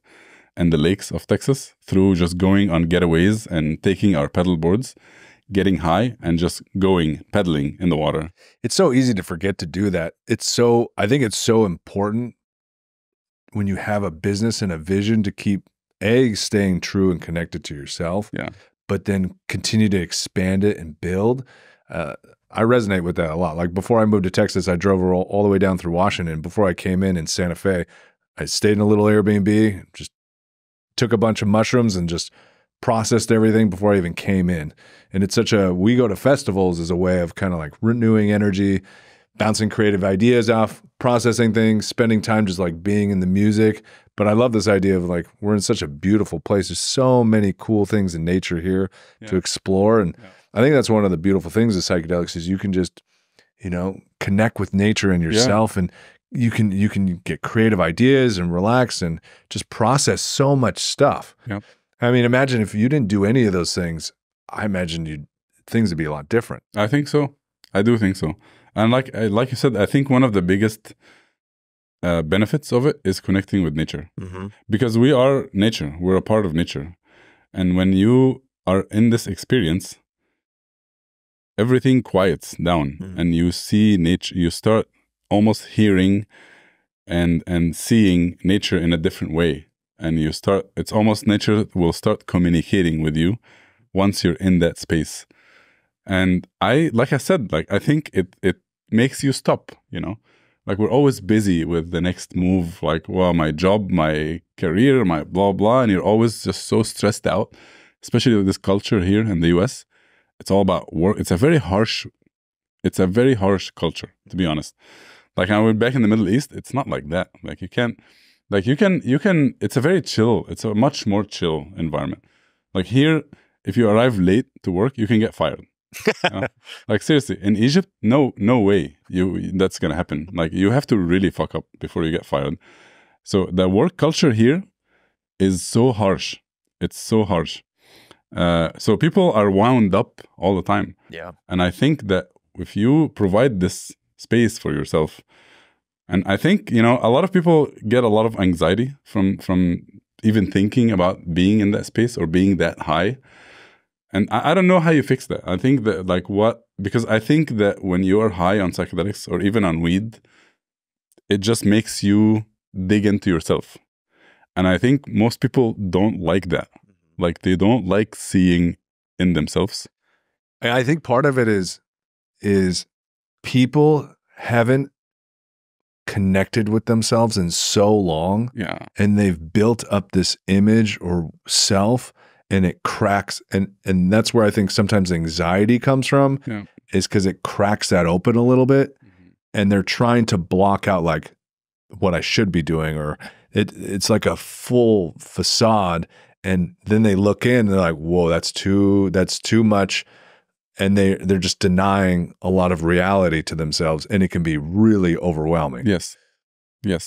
It's almost numbing. Like this when you are in this place, like you said, a lot of boundaries between you and yourself are cracked open.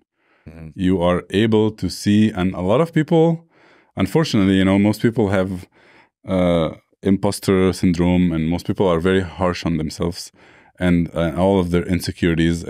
We are just living in an environment that cultivates like people to just grow up with so many insecurities. So it's hard. I think it's hard for a lot of people to have all these walls drop between them and themselves. And then they're like, no, I don't want to see, like, it's overwhelming to be in that space with yourself. So like, I honestly, I wish I had advice on that. Like how do you break open that space and be okay with it? I think people like, for you or us, we're okay doing it on our own, and that's good. But I think if someone's looking to explore it, but they are nervous, they need to really find, a community or a leader or organizer that they really trust and it's respectable, that they can go through maybe several sessions or whatnot individually, almost like a clinical or more really safe container. Yeah. And then through a process of exploration, then you can kind of like then you can own a gun. Basically, you're like, you can take it off the wheels and go for it. Right? Well, it's like you have to go back to the roots, and shamans were always a part of these medicinal journeys. Yeah. And now it's like, okay, we understand the stuff, and if like us who are a little bit more confident in this, we can kind of take it and roll with it. You can go to the middle of Wimberley and stare at a fire on some LSD and you'll be okay. Yeah. But a lot of people, like you said, are really nervous about that. So then, okay, well then how do we have a babysitter at the beginning? Like do the baby steps. You know, you wouldn't want to go off the deep end right away. Have someone who knows how to do it, walk you through the process. And yeah, you're going to be nervous. And I think it's the acceptance piece is a big part. Yeah. You are going to be nervous. You are going to have anxiety. Guess what? That's part of the experience. You're supposed to have that. Yeah. So just be okay with it, understand it, and then don't be attached to anything. And I think it's when you get attached to staying in control, that's when a quote unquote, they'll call it a bad trip. But it's funny. It's like a bad trip is just another label for I had a stressful time, which is part of the, you have to have a stressful time a lot of the time. Sometimes it's fun, but the real healing comes in from like, oh, I'm having to battle a little bit of this. And people will just label that a bad trip, quote unquote. But I can say I've never had a bad trip, knock on some wood. Yeah. Because so you become aware of this is part of that journey. And if you stay too rigid on what you feel like you like have to have control over, you're going to have a bad time. It's like you just have to release it. Let it go. And like someone having somebody there with you might help. So they can guide you through it. And check on you. Do you need water? Do you need food? Like get your basics taken care of so you can just go into the experience. And you can always start small. It's like, nope, send it, dude. Absolutely. Find some friends that are experienced. Go to like a little cabin. And be like, I'm just going to do a quarter of a tab. Or I'm going to do, you know, half a gram of mushrooms. Like start small and you're going to be fine. You're going to, if you have your friends there, they're experienced, you're in nature. And that's one of the key things. If you're in a chill environment with people you trust, and nature's very supportive, and people you trust. If you're around people who you do not trust or an environment you do not feel safe, and you're in the middle of the city, or it's for sure going to be a bad time. I had a friend, first time he did mushrooms was in an actual haunted house. Oh like my God. There was a house in his neighborhood that was like abandoned for years, and it was known to be quote unquote haunted. And they're like, let's go in there, spend the night in there. So they stayed the night in this haunted house, and they all took mushrooms. And he was like, I had the most stressful fucking time. Did you say it was his first time? His first time taking mushrooms in a legit haunted house overnight. That's like he's like throwing himself in the ocean. It's like, what's the worst thing I could possibly do to like break my mind and have a horrible experience? That's terrible. Yeah. That is a terrible This idea. is a PSA. Don't do that. Yeah. One of the things I haven't tried, I still want to try, is like a heroic dose. Like I haven't gone that far. Actually, my biggest dose of mushrooms that I've ever done was also one of my worst experiences because of the environment I was in. Sure. But also it felt safe to survive it and like be like, okay, well, I took this much. I took maybe like 4 or 5 grams, and it was tea. I took a mushroom tea. I was in New York with some high school friends a couple of years ago. That's pretty big, and tea, it's going to hit quicker. Yes, it was a lot, and we decided that it was the 4th of July, and we decided that we're gonna go to Central Park around sunset and enjoy the sunset, and then take the subway to go to our friend's house to watch the fireworks. So we go there and we take this dose, and this is like the first time I've seen like, oh, like things are really. Oh, like the tree, I can see it was very different. You were going to ride the subway on 5 grams of mushrooms? Yeah. Rough. We thought that was doable. The subway is already a psychedelic experience. Exactly. It's like you have to be very, So we did that, and of course, we spend way more time that we're supposed to in Central Park, just like staring at the trees. And then right around the time when we were supposed to leave, we were there later. So the fireworks start, and we're in the middle of Manhattan trying to leave. We were stuck for like 2 hours. So that was like terrible. That was a terrible experience. Brutal. Yep. But I realized that like, okay, and then it was over. And then I had like, my stomach was like, my stomach was turning so much, and I had a bad time. But then after this was over, I was like, okay, like I survived this much mushrooms on being in this terrible experience. Like, okay, I know that I can handle that, you know. So that was like the good part about it. But this is something I really want to try. I have a friend, you know, in the dancing, in the two-step community. This is what she does. Like, she guides people through mushrooms and psychedelics, and I want to try that. I haven't tried that. Like, I haven't taken a heroic dose and just dug into myself to, like, you know, this is something I still want to try. My mushrooms, my mushroom consumption now, it's really just microdosing. Like, I have mushroom chocolates in my freezer, and like I'll take some when we're going to movies or when we're like going in a cabin or something like that. I'll take like a couple squares. Like, it's not much. Like, it's like 0.5 gram to 1 gram max. This is like what this is what I've been doing recently with mushrooms. What about you guys? What is the highest you've ever done? It's like not a lot. Like maybe up to almost 3 grams. And really? I'm pretty sensitive. When we did it with my sister and we were in Liz's, she set up that whole experience. And more than that, so it was set up in a ceremony and we're sitting there. Tony's laying next to me and he sounds like he's fucking dying from the inside out. Well, let's give a little context here. And I'm like, so as the I'm context coming as up, to I'm why just like listening to him and I'm like, do I need to help him? And I'm tripping out. The reason I'm dying is I was super sick, like deathly ill, like very like flu sick, like flu, like okay. flu sick. Oh no! And you're like, let's take mushrooms. I have to do it anyways, because my intention was like, I want to, like, going into this mushroom journey, I want to learn to overcome like my adversity, like pain. I want to like be challenged, and then I get super sick the day before. I was like, oh, should I go? Like, maybe I shouldn't do it. And I was like, well, what was my intention? To fight through battles and challenges. I'm like, well, I can't be a bitch. Now I have to go do it. I have to do it. So yeah, my body was already dying. And then I took like 5 grams-ish.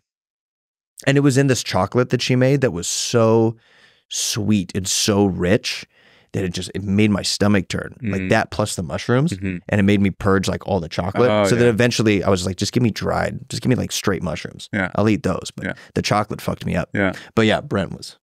Yeah, I was like, is this guy dying? What? He was just making like gurgling noises and stuff. I was like, this is so crazy. It's like getting serious. Like, is my friend dying next to me? Jesus. Yeah, I like anywhere around like 2, 3 seems to be like enough for me. Yes. Yeah. On the larger side. Yeah, like I don't. There was a point where it was like, as I was in the experience, like I don't know if taking more didn't really feel like it was necessarily going to lead anywhere else. It was like it felt like I'm at the top end, and it took a while to, you know, sat under the mask for like an hour, and then coming out of it, I couldn't even make sense of reality. Me and my sister are in the room rolling around with the facilitator, and he's just sitting there listening to us make no sense, and it looked like the Cheshire Cat world. Like everything was this color, looked like this. Everybody's face, you'd look at it, you'd see 100 different faces in like 5 seconds. Yeah. Just keep rotating, and we couldn't like. I don't know about you, but when I take high doses of mushrooms, it feels like the mushrooms inside of me moving me around. Yeah. I cannot control my body anymore until I come back down to a certain level. Yeah. Like it literally feels like it's moving. Like there's a serpent in you moving you. Yeah. It's like moving through you, and it's just like you just got to let it do what it's going to do. Yeah. Because like you guys would say it is considered a stimulant, right? What would you think about that? No, mushrooms? I think it's stimulating. It's not, I wouldn't say it's like a stimulant like caffeine or like cocaine. Technically, it's a toxin. But I think it does probably. But I think it does activate your sympathetic nervous system a little bit. Like you can't take it and go to bed because it's kind of activating your mind. Yeah. But I don't think it's not. I don't think it's raising your heart rate a ton. I don't think it's like restricting your blood. I don't think it's like a true sense of a stimulant. Yeah. Yeah. But you can't take it and go to sleep, for sure. Yeah. But I have taken some mushrooms that when I take them, they do make me sleepy and they do help with deeper sleep. Yeah. So I think it depends also on the strain. Yeah. And then I think also the dose. Yeah. Yeah. If you take you can 5 sleep grams, on a microdose. Yeah, sure. Yeah. But Amanita muscaria, that mushroom is made for sleeping. You know that one? It's like the classic. It's like kind of that. It's like the red mushroom with the white spots on it. Like when you think of a mushroom, like that mushroom has a different compound that's not psilocybin. And so that one actually puts you in more of like a dreamy trip. And that one you can take to go to sleep. Yeah, you're actually supposed to take it at night and helps us sleep. Really? Yes. Yeah. Very interesting. I want to ask real quick, what are other cool, we're always trying to find dope lakes to go check out here in Austin. We haven't been able to explore lakes. Yeah, like lakes and areas. I mean, you know, like Lake Travis is, I feel like that's more for like boats, you know, like I don't like paddling in Lake Travis and most spots in Lake Travis, especially in the summer, because there's so many boats out there. There's so many people partying on boats and they go fast, and that kind of like, it's not a good experience with the way it sounds and like how the waves they put on the water. Yeah. I recently went to Lake Somerville. I went to explore this whole side. It's in between Austin and Houston. Austin and Houston. Okay. And I went and I stayed in a place called the Flop House. And it's this guy who made the whole amazing little getaway place. And he has he has houses or cabins made of shipping containers. And he has a little pool. And the town is called, I keep forgetting the name of it. But it's a town that's really famous for antiques. Not Bastrop. No, it's close to Bastrop though. Round Top, Texas. Beautiful town. This is a town that is known for antiques. So they have 2 big festivals annually, international level of antique. It's an antique show that is international. People from all over the world come to Round Top twice a year in like October and March, I think. And there is a huge antique business over there. I'm planning to do like some trips over there in these festivals to start looking for cool antiques for my restaurant, Brick and Mortar.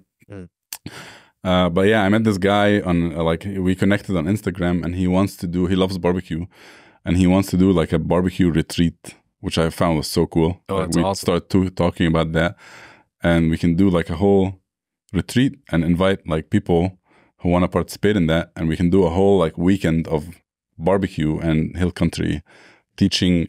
Day 1 is like how to cook a steak and how to cook a brisket, how to marinate, difference between this and that, different kinds of butchering, making sausage. Like we can do a whole barbecue camp over a weekend in the Flop House. So we started talking about this like venture together, and he invited me to stay in one of his cabins.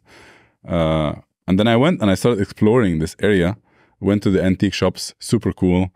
And there's an amazing theater over there. He told me to go check it out. A theater, it's an very old, impressive theater, huge. Like you go inside, it's like all the ceilings are beautiful. Like everything is amazing inside this theater. It's very old, and you can go during the week, any day during the week from 3 to 6 p.m. You can sit and listen on the high school orchestra practicing. So you get like a free show, a free orchestra show in this beautiful theater every day of the week. Wow. And then there's Lake Somerville over there. So I love that lake. Like this is a lake that's again in between Houston and Austin. There's no big towns around it. So this is one spot I really loved. I really loved taking my paddleboard and going out there. Lake Austin is cool, but not, again, it's really busy. Like I love late night paddles in Lake Austin. You can go again. I love just like taking an edible or taking a little bit of mushrooms and going out with my friend and just taking off in the lake in downtown at midnight. You just have the beautiful skyline, and you know it's a really cool thing to do. That's awesome, man. Yeah, I love doing that. Yeah. So you said you're opening a brick and mortar. What's the plan with that? We're trying to get like that. It's in the works right now. We found a spot on Manor Road, so it's really close to the truck. Nice. It's like 4 minutes up Manor Road. It's right by our house. Yeah. All right, let's go. And we are trying to find sources to finance it because I wanna buy it. It's a lot with 2 old houses on it, and it's almost an acre. So it's amazing. It's almost like double the whole Oddwood area. Like we're in Oddwood Brewing now. Oddwood's like a half an acre, the whole thing with the parking. So this lot is like double the size. Yeah. I have so many dreams, you know. Like, so I was like talking about this in the beginning. I love how dynamic my journey was, because I started with something and I'm in such a different place now. And I love being fluid and flexible with that, and just let this journey speak to me and tell me what I should be doing next. And everything is changing all the time, and I just do what feels good. I follow my gut. I love doing that. That's how I built my whole life, really. So I have dreams, you know. My goals and dreams started from wanting to bring barbecue back to Egypt, to now wanting to educate Americans about Egypt and the Middle East and its food and its culture. And I want to be a communal hub for Middle Easterns and Egyptians, and I feel like we're getting so much traction in the US and within the Americans with like the twist and the ingredients and the things that we're doing. But there's so much more. Like, Egyptian food is one of the most underrated cuisines in the world. Egyptian food dates back thousands of years, right? There's so many rich, it's such a rich cuisine that dives deep, deep, deep in so many different ways. It's influenced by the French. We've passed through all the religions. We've been occupied by everybody. So there's so much influence from all countries. So there's a lot of dishes in Egypt that people here would go crazy for. It's sad, but oppression makes for good food. That is true. That is true. Because they all come with their culture and their flavors, and they bring it to us. And then we take it and we make it our own. You know, there's a lot of dishes that are Egyptian, but they're actually inspired from, you know, French and actually, it's really funny. Our #1 most popular street food dish has Indian origins, because of the British that were in Egypt. They brought all these flavors with them, and then we created our dish. It's called kushari. Kushari is actually a vegan dish.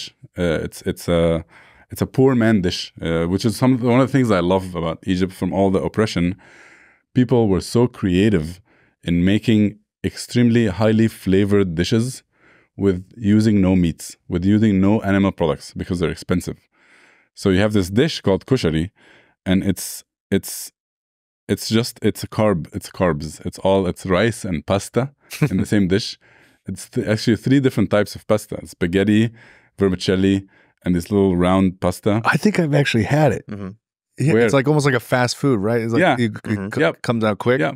Yeah. So it's like you scoop the pasta, the rice. There's black lentils, chickpeas, and then you pour a very spicy, garlicky tomato sauce and fried onions on top. And then you garnish with chili oil and a garlic vinaigrette. These are like your condiments on the table. It's, again, you know, all textures. You're getting crispy onions. You're getting all this hearty tomato sauce. It's cheap. It's very cheap. It's highly flavored. So there's so many dishes in Egypt. And like I said, like, I wanted to bring barbecue back to Egypt. Now my goal is to build a big, you know, like, and this is why I want to have my own brick and mortar, you know, because just like I said, my dream came from wanting to start barbecue back in Cairo, into thinking about wanting to be a pit master for someone here. And then I started exploring the whole chef, like, maybe I can become a head chef for a restaurant. And then I was like, well, maybe I can start doing my own thing and sell Egyptian food, Egyptian barbecue. And then now, most recently, it's becoming more about Egypt and Egypt's culture and food, and wanting to bring that to the table. Because unfortunately, in most cities in the US, unless you have like really big communities, like Houston, they have a huge Egyptian community, so they have more Egyptian restaurants. If you go to New York or like Canada, Toronto, like there's there is a lot of condensed like communities of these countries. So there is restaurants over there. But here, there's nothing like that. Like here, all of them are grouped together in halal this and halal that. And they're all just Americanized. Yeah. And there's nothing is authentic. You know, it's all built for the American palate. So I want to differentiate that. I want to tell everybody this is not Middle Eastern food. This is Egyptian food right here. You guys have to try it. And I want to build a hub. Like in this brick and mortar, I don't want to just serve barbecue and food. I have dreams of starting an annual Egyptian festival.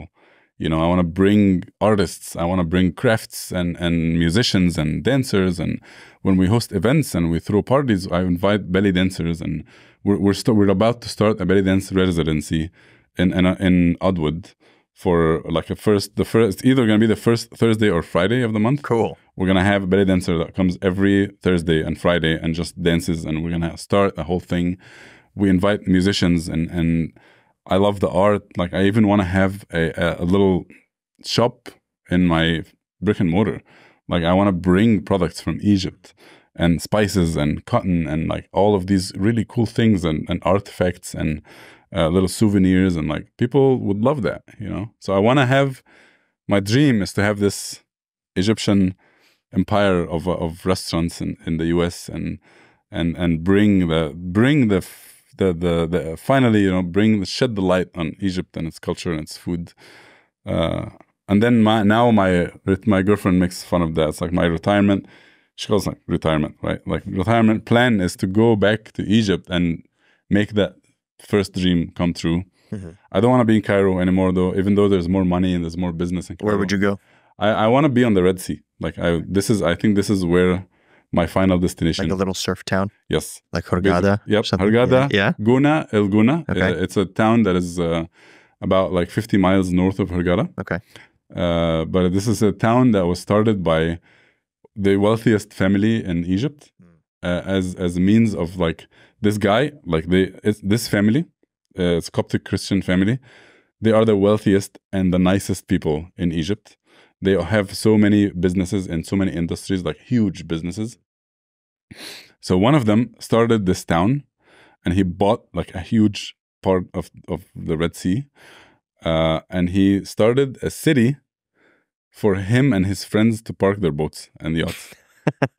And so that was his dream. Like he was like, I just want a little spot for me and my friends. Yeah. And now it's a whole, if you like, you can look it up, search El Guna, Gouna, and just look at the satellite view of it. The way they built it, like now El Guna is probably 30, 35 years old. And it's a whole integrated city. It's a city with schools and like there's a whole system, and they have an annual film festival. It just started as a boat parking lot. Yep. Now it's a city. Yep. Now it's a fully integrated city that people live in it full time. And like I said, there's schools, there's like world championships for squash. Do you guys know squash sport? Mm-hmm. Egyptians, for some reason, are like the pioneers of squash. I love squash. Yeah, we have really good soccer team. We have a good water polo team. We have good handball. But then for some reason, like Egyptians dominate the squash, men and women. In the top 10 in the world, there is like 5 Egyptian men and 5 Egyptian women in the top 10. So the finals and the semifinals are always just Egyptians. So there's like the world championship for squash is in El Guna. There's an international film festival. There's dance festivals. And then if you look at the top view of the city, they dug channels from the sea to where every house in El Guna can have their own boat ramp. Yeah. So if you look at the satellite view, there's all these tunnels and channels of water. It's like a smaller, cooler Dubai. Yes. Yeah, kind of. Yeah. Yeah. But it's very chill. Yeah. There's like, the nice people, the people that are open-minded as well. Like you don't see like any sort of religious extremist over there. Like there's people are like, you'll feel like you're in the West, you know. So this is where I want to retire. I just want to have a barbecue spot over there. I'll just go classic. I'll go like a Texas meat market and just like That's awesome. Classic. I want honky tonk music, country music, and barbecue. and just maybe Lone Star beer. I love that. That's how I want to go, you know. Beautiful. Well, before we end, Brent, did you want to ask about meals, like a meal to make? I know that was something you were curious about. I mean, well, I think we'll have to do that. I think we'll have to hold up on that. Do it. Do it. All right. Yeah. This might be this is going to take another 20, 30 minutes. Why would it take that long? All right, we'll see. I was like, what would be a great meal if you were having a first date and you're trying to bring a chick over and you're trying to really impress her? Something that people listening and be like, all right, I'm going to cook my girl or this new girl something amazing. How can I blow her away? That's pretty simple, but it's it's a main dish with some meat, a couple sides, maybe a little dessert. Mm-hmm. Wow. Tony thinks this is going to be like a 2-minute answer. No, it shouldn't be that. I mean, I can think of a few things, but it shouldn't be that complicated. So I would say like things that seem hard, but they're not really. Like cooking, in my opinion, cooking a good steak is something that people think it's really hard and it's intimidating. But in the matter of the fact is that it's actually a very simple thing to do. I love for first dates, I love things that can be interactive. Mm-hmm. But I mean, you know, some of it, like you have to have some experience in cooking. So like my first date with my girlfriend, I invited her over and I made sushi for her. Because sushi, again, it's one of those things that are, in fact, not that complicated. It's not that complicated. And if you practice it once at home, you can watch a lot of videos. All you have to do is make the sticky rice, and then you can get the nori sheets, the wasabi, the cucumber, slice everything, get the fresh fish, and then you have a whole spread of like, it's gonna be a cool adventure that you roll out your rolls in it, and then you both can do it together. But man, I mean, a good steak is also an easy, in my opinion, it's something that people think it's hard, but it really isn't. If you have experience in making pasta, that's also a cool interactive thing that you can have all the prep done ahead of time, and then you can make the dough and roll it out and cut it and make different kinds of pasta and make different kinds of sauces. Actually making the pasta. Yeah. But again, this is something that will require you to have some experience in doing that beforehand. What else? I love the concept of tapas and mazza, you know, because we have like mazza in Arabic or Egypt or Middle East is the same concept of tapas. It's like all these dips and finger foods that you can eat while you're drinking. What else? There is the dish that we make in the truck for the mac and cheese is originally an Egyptian dish called macarona bechamel. It's an Egyptian Greek dish. That's a dish that I love to do. It's really impressive, and it's not that complicated as well. It's a baked pasta dish. So we basically boil the pasta, you make a bolognese sauce, and you make a bechamel sauce, which is flour, butter, and milk. And then you put all of that together in a Pyrex. So you have this like pasta and like pink sauce from the white and the bolognese sauce together. And then you put it in a Pyrex tray, you pour a little bit more bechamel and cheese on top, and you bake it. It's a kind of a full rounded meal with the beef and like, so that's another cool dish. But I would say, you know, I love if you're on a date and you want to impress your girl, anything interactive, anything that she would participate in, but you gotta have everything ready. Like you gotta have everything ready so that you both can do it together and can enjoy it. It'll be a fun experience. It'll be an adventurous experience. And then you both can try different things together, pairing different things together. Like I invited my girl for the first date, we had sushi. And then we ate the roll, and she was like, she does this all the time.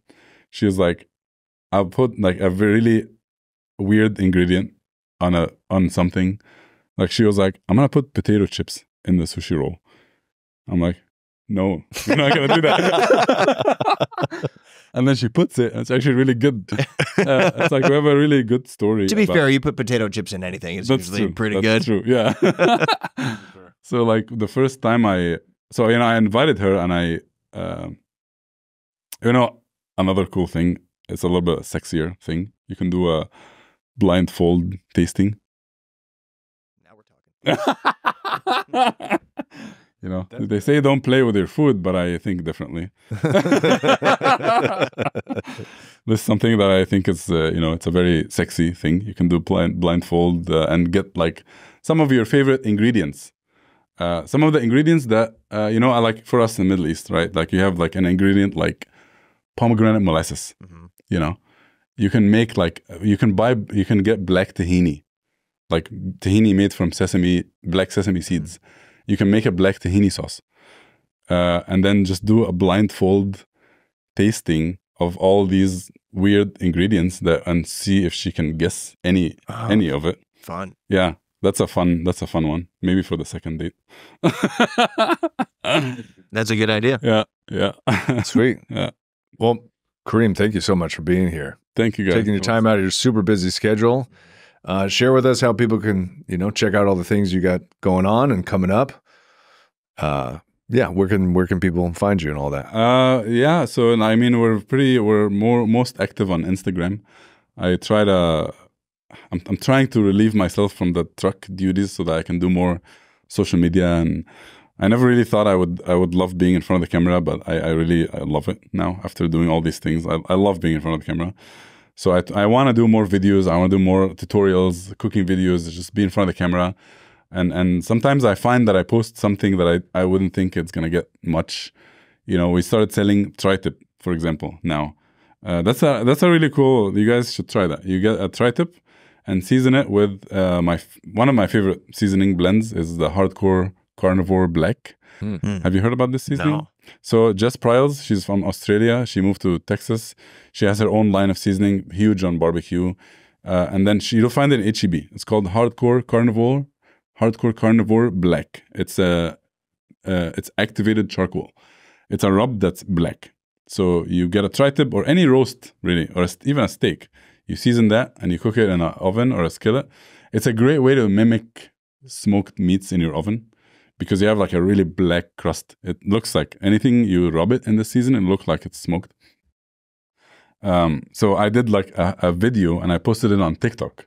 Right, I'm trying to be more active on TikTok. I feel like this is like all the kids are on TikTok, right? Instagram is for older people like us now. Yeah, it's becoming the Facebook. Right? It's becoming the Facebook. You got to transition now. You're gonna be left behind. TikTok. And if you're on Facebook, then you might as well just be in the grave at this point. Exactly. Yeah. Facebook's the retirement home. Yeah, exactly. So I posted this because we got so busy in the truck after the show dropped. And we have one smoker. So we decided to have a meat that has a quicker turnaround time. Brisket takes 12 hours. Tri-tip takes 2 hours. So we're able to do way more tri-tips. And then I posted about it. I was like, hey guys, it's KG. I'm doing tri-tips. We're going to start selling tri-tips. This is my favorite seasoning. It's blah, blah, blah. I started telling people what I'm doing. Hit it with the seasoning, cook it, slice it. It looked beautiful. And the thing got like almost 200,000 views on TikTok. And I have like 4,000, 5,000 followers on TikTok. So I mean, I'm more active on Instagram. You'll find me on Instagram. You can visit us in the truck, 3108 Manor Road. We're there Thursday to Sunday. You can come take my brisket class. I teach, it's one of my favorite things to do. I really wouldn't be where I'm at today without the mentors that taught me how to cook. And I always say that this information, I mean, there's a lot of recipes that I will hold close to my heart, like the pomegranate barbecue sauce. Nobody's getting that. Nobody's ever going to get that. But my techniques of cooking, I'm not shy with sharing that because I don't think that this is mine, that this is something that should stay with me. Like this is something that I got from others and I'm grateful for their help. And I feel like it's my job to keep passing it down. So I used to teach a lot of different classes, but now I only have time to teach brisket classes twice a month in the truck, and we host 35 people twice a month. So come take my class. It's a 3-hour class. You'll get to understand everything in the process of how to smoke a brisket. Yeah, I mean, there's a lot of, you know, videos out there of me talking about my story. That's the proudest thing I have. I recently gave a TED Talk in UT. Really? Yes. Oh, shit. Yep. I still can't believe that this actually happened. I've done a lot of cool things, but this is like a different level. This is academic. It's not about food, really. I mean, I talk about my journey and everything, but I'm in a different place. Like I'm in the university giving a speech in front of like 1,000 people. It was nerve-wracking. It was nerve-wracking, but I spent a lot of time preparing for it with the help of amazing people. And I made a talk, a 20-minute, it's an 18-minute talk. It's finally out. It's on YouTube now. Sweet. And it's called Embracing the Fire Within. And I talk about my journey and my message to the people of go out and follow your dreams. I feel like we all get stuck in this box that we're conditioned to be in. You have to be this, you have to do that, you have to work a 9 to 5. And that either this, or you just keep flowing in life and you study whatever, and then you find a job and then you just get stuck in it for the rest of your life. But each one of us has something that's nagging on you, whether you want to be a painter or an artist or a musician or like we all have passions. We all have things that we really love to do other than our 9 to 5. But unfortunately, most people, like this dream just dies. It dies with them. And it's a really sad thing, you know? And that's what I talk about. It's like, you are not gonna lose anything by just trying. And that's like, you know, the reason why I did this, even though it was so hard to convince my family, that was the hardest part. Is like getting the blessing of my Middle Eastern family to leave this, leave everything, stable job and benefits and future, and then go work in a kitchen, in a trailer, you know, in Texas. That was the hardest part. And it took me a while. It put me back actually a while, because I listened to those voices. I listened to those people. But my main driver, believe it or not, was the fear of regret. I lived with that for a few years. I was a few years late in doing this move because I listened to the people. And these people, they're coming from a place of love. Like, these people are not trying to hurt you, but a lot of them put their fears on you, right? Like, a lot of them, each single human have something that they want to do that they suppress.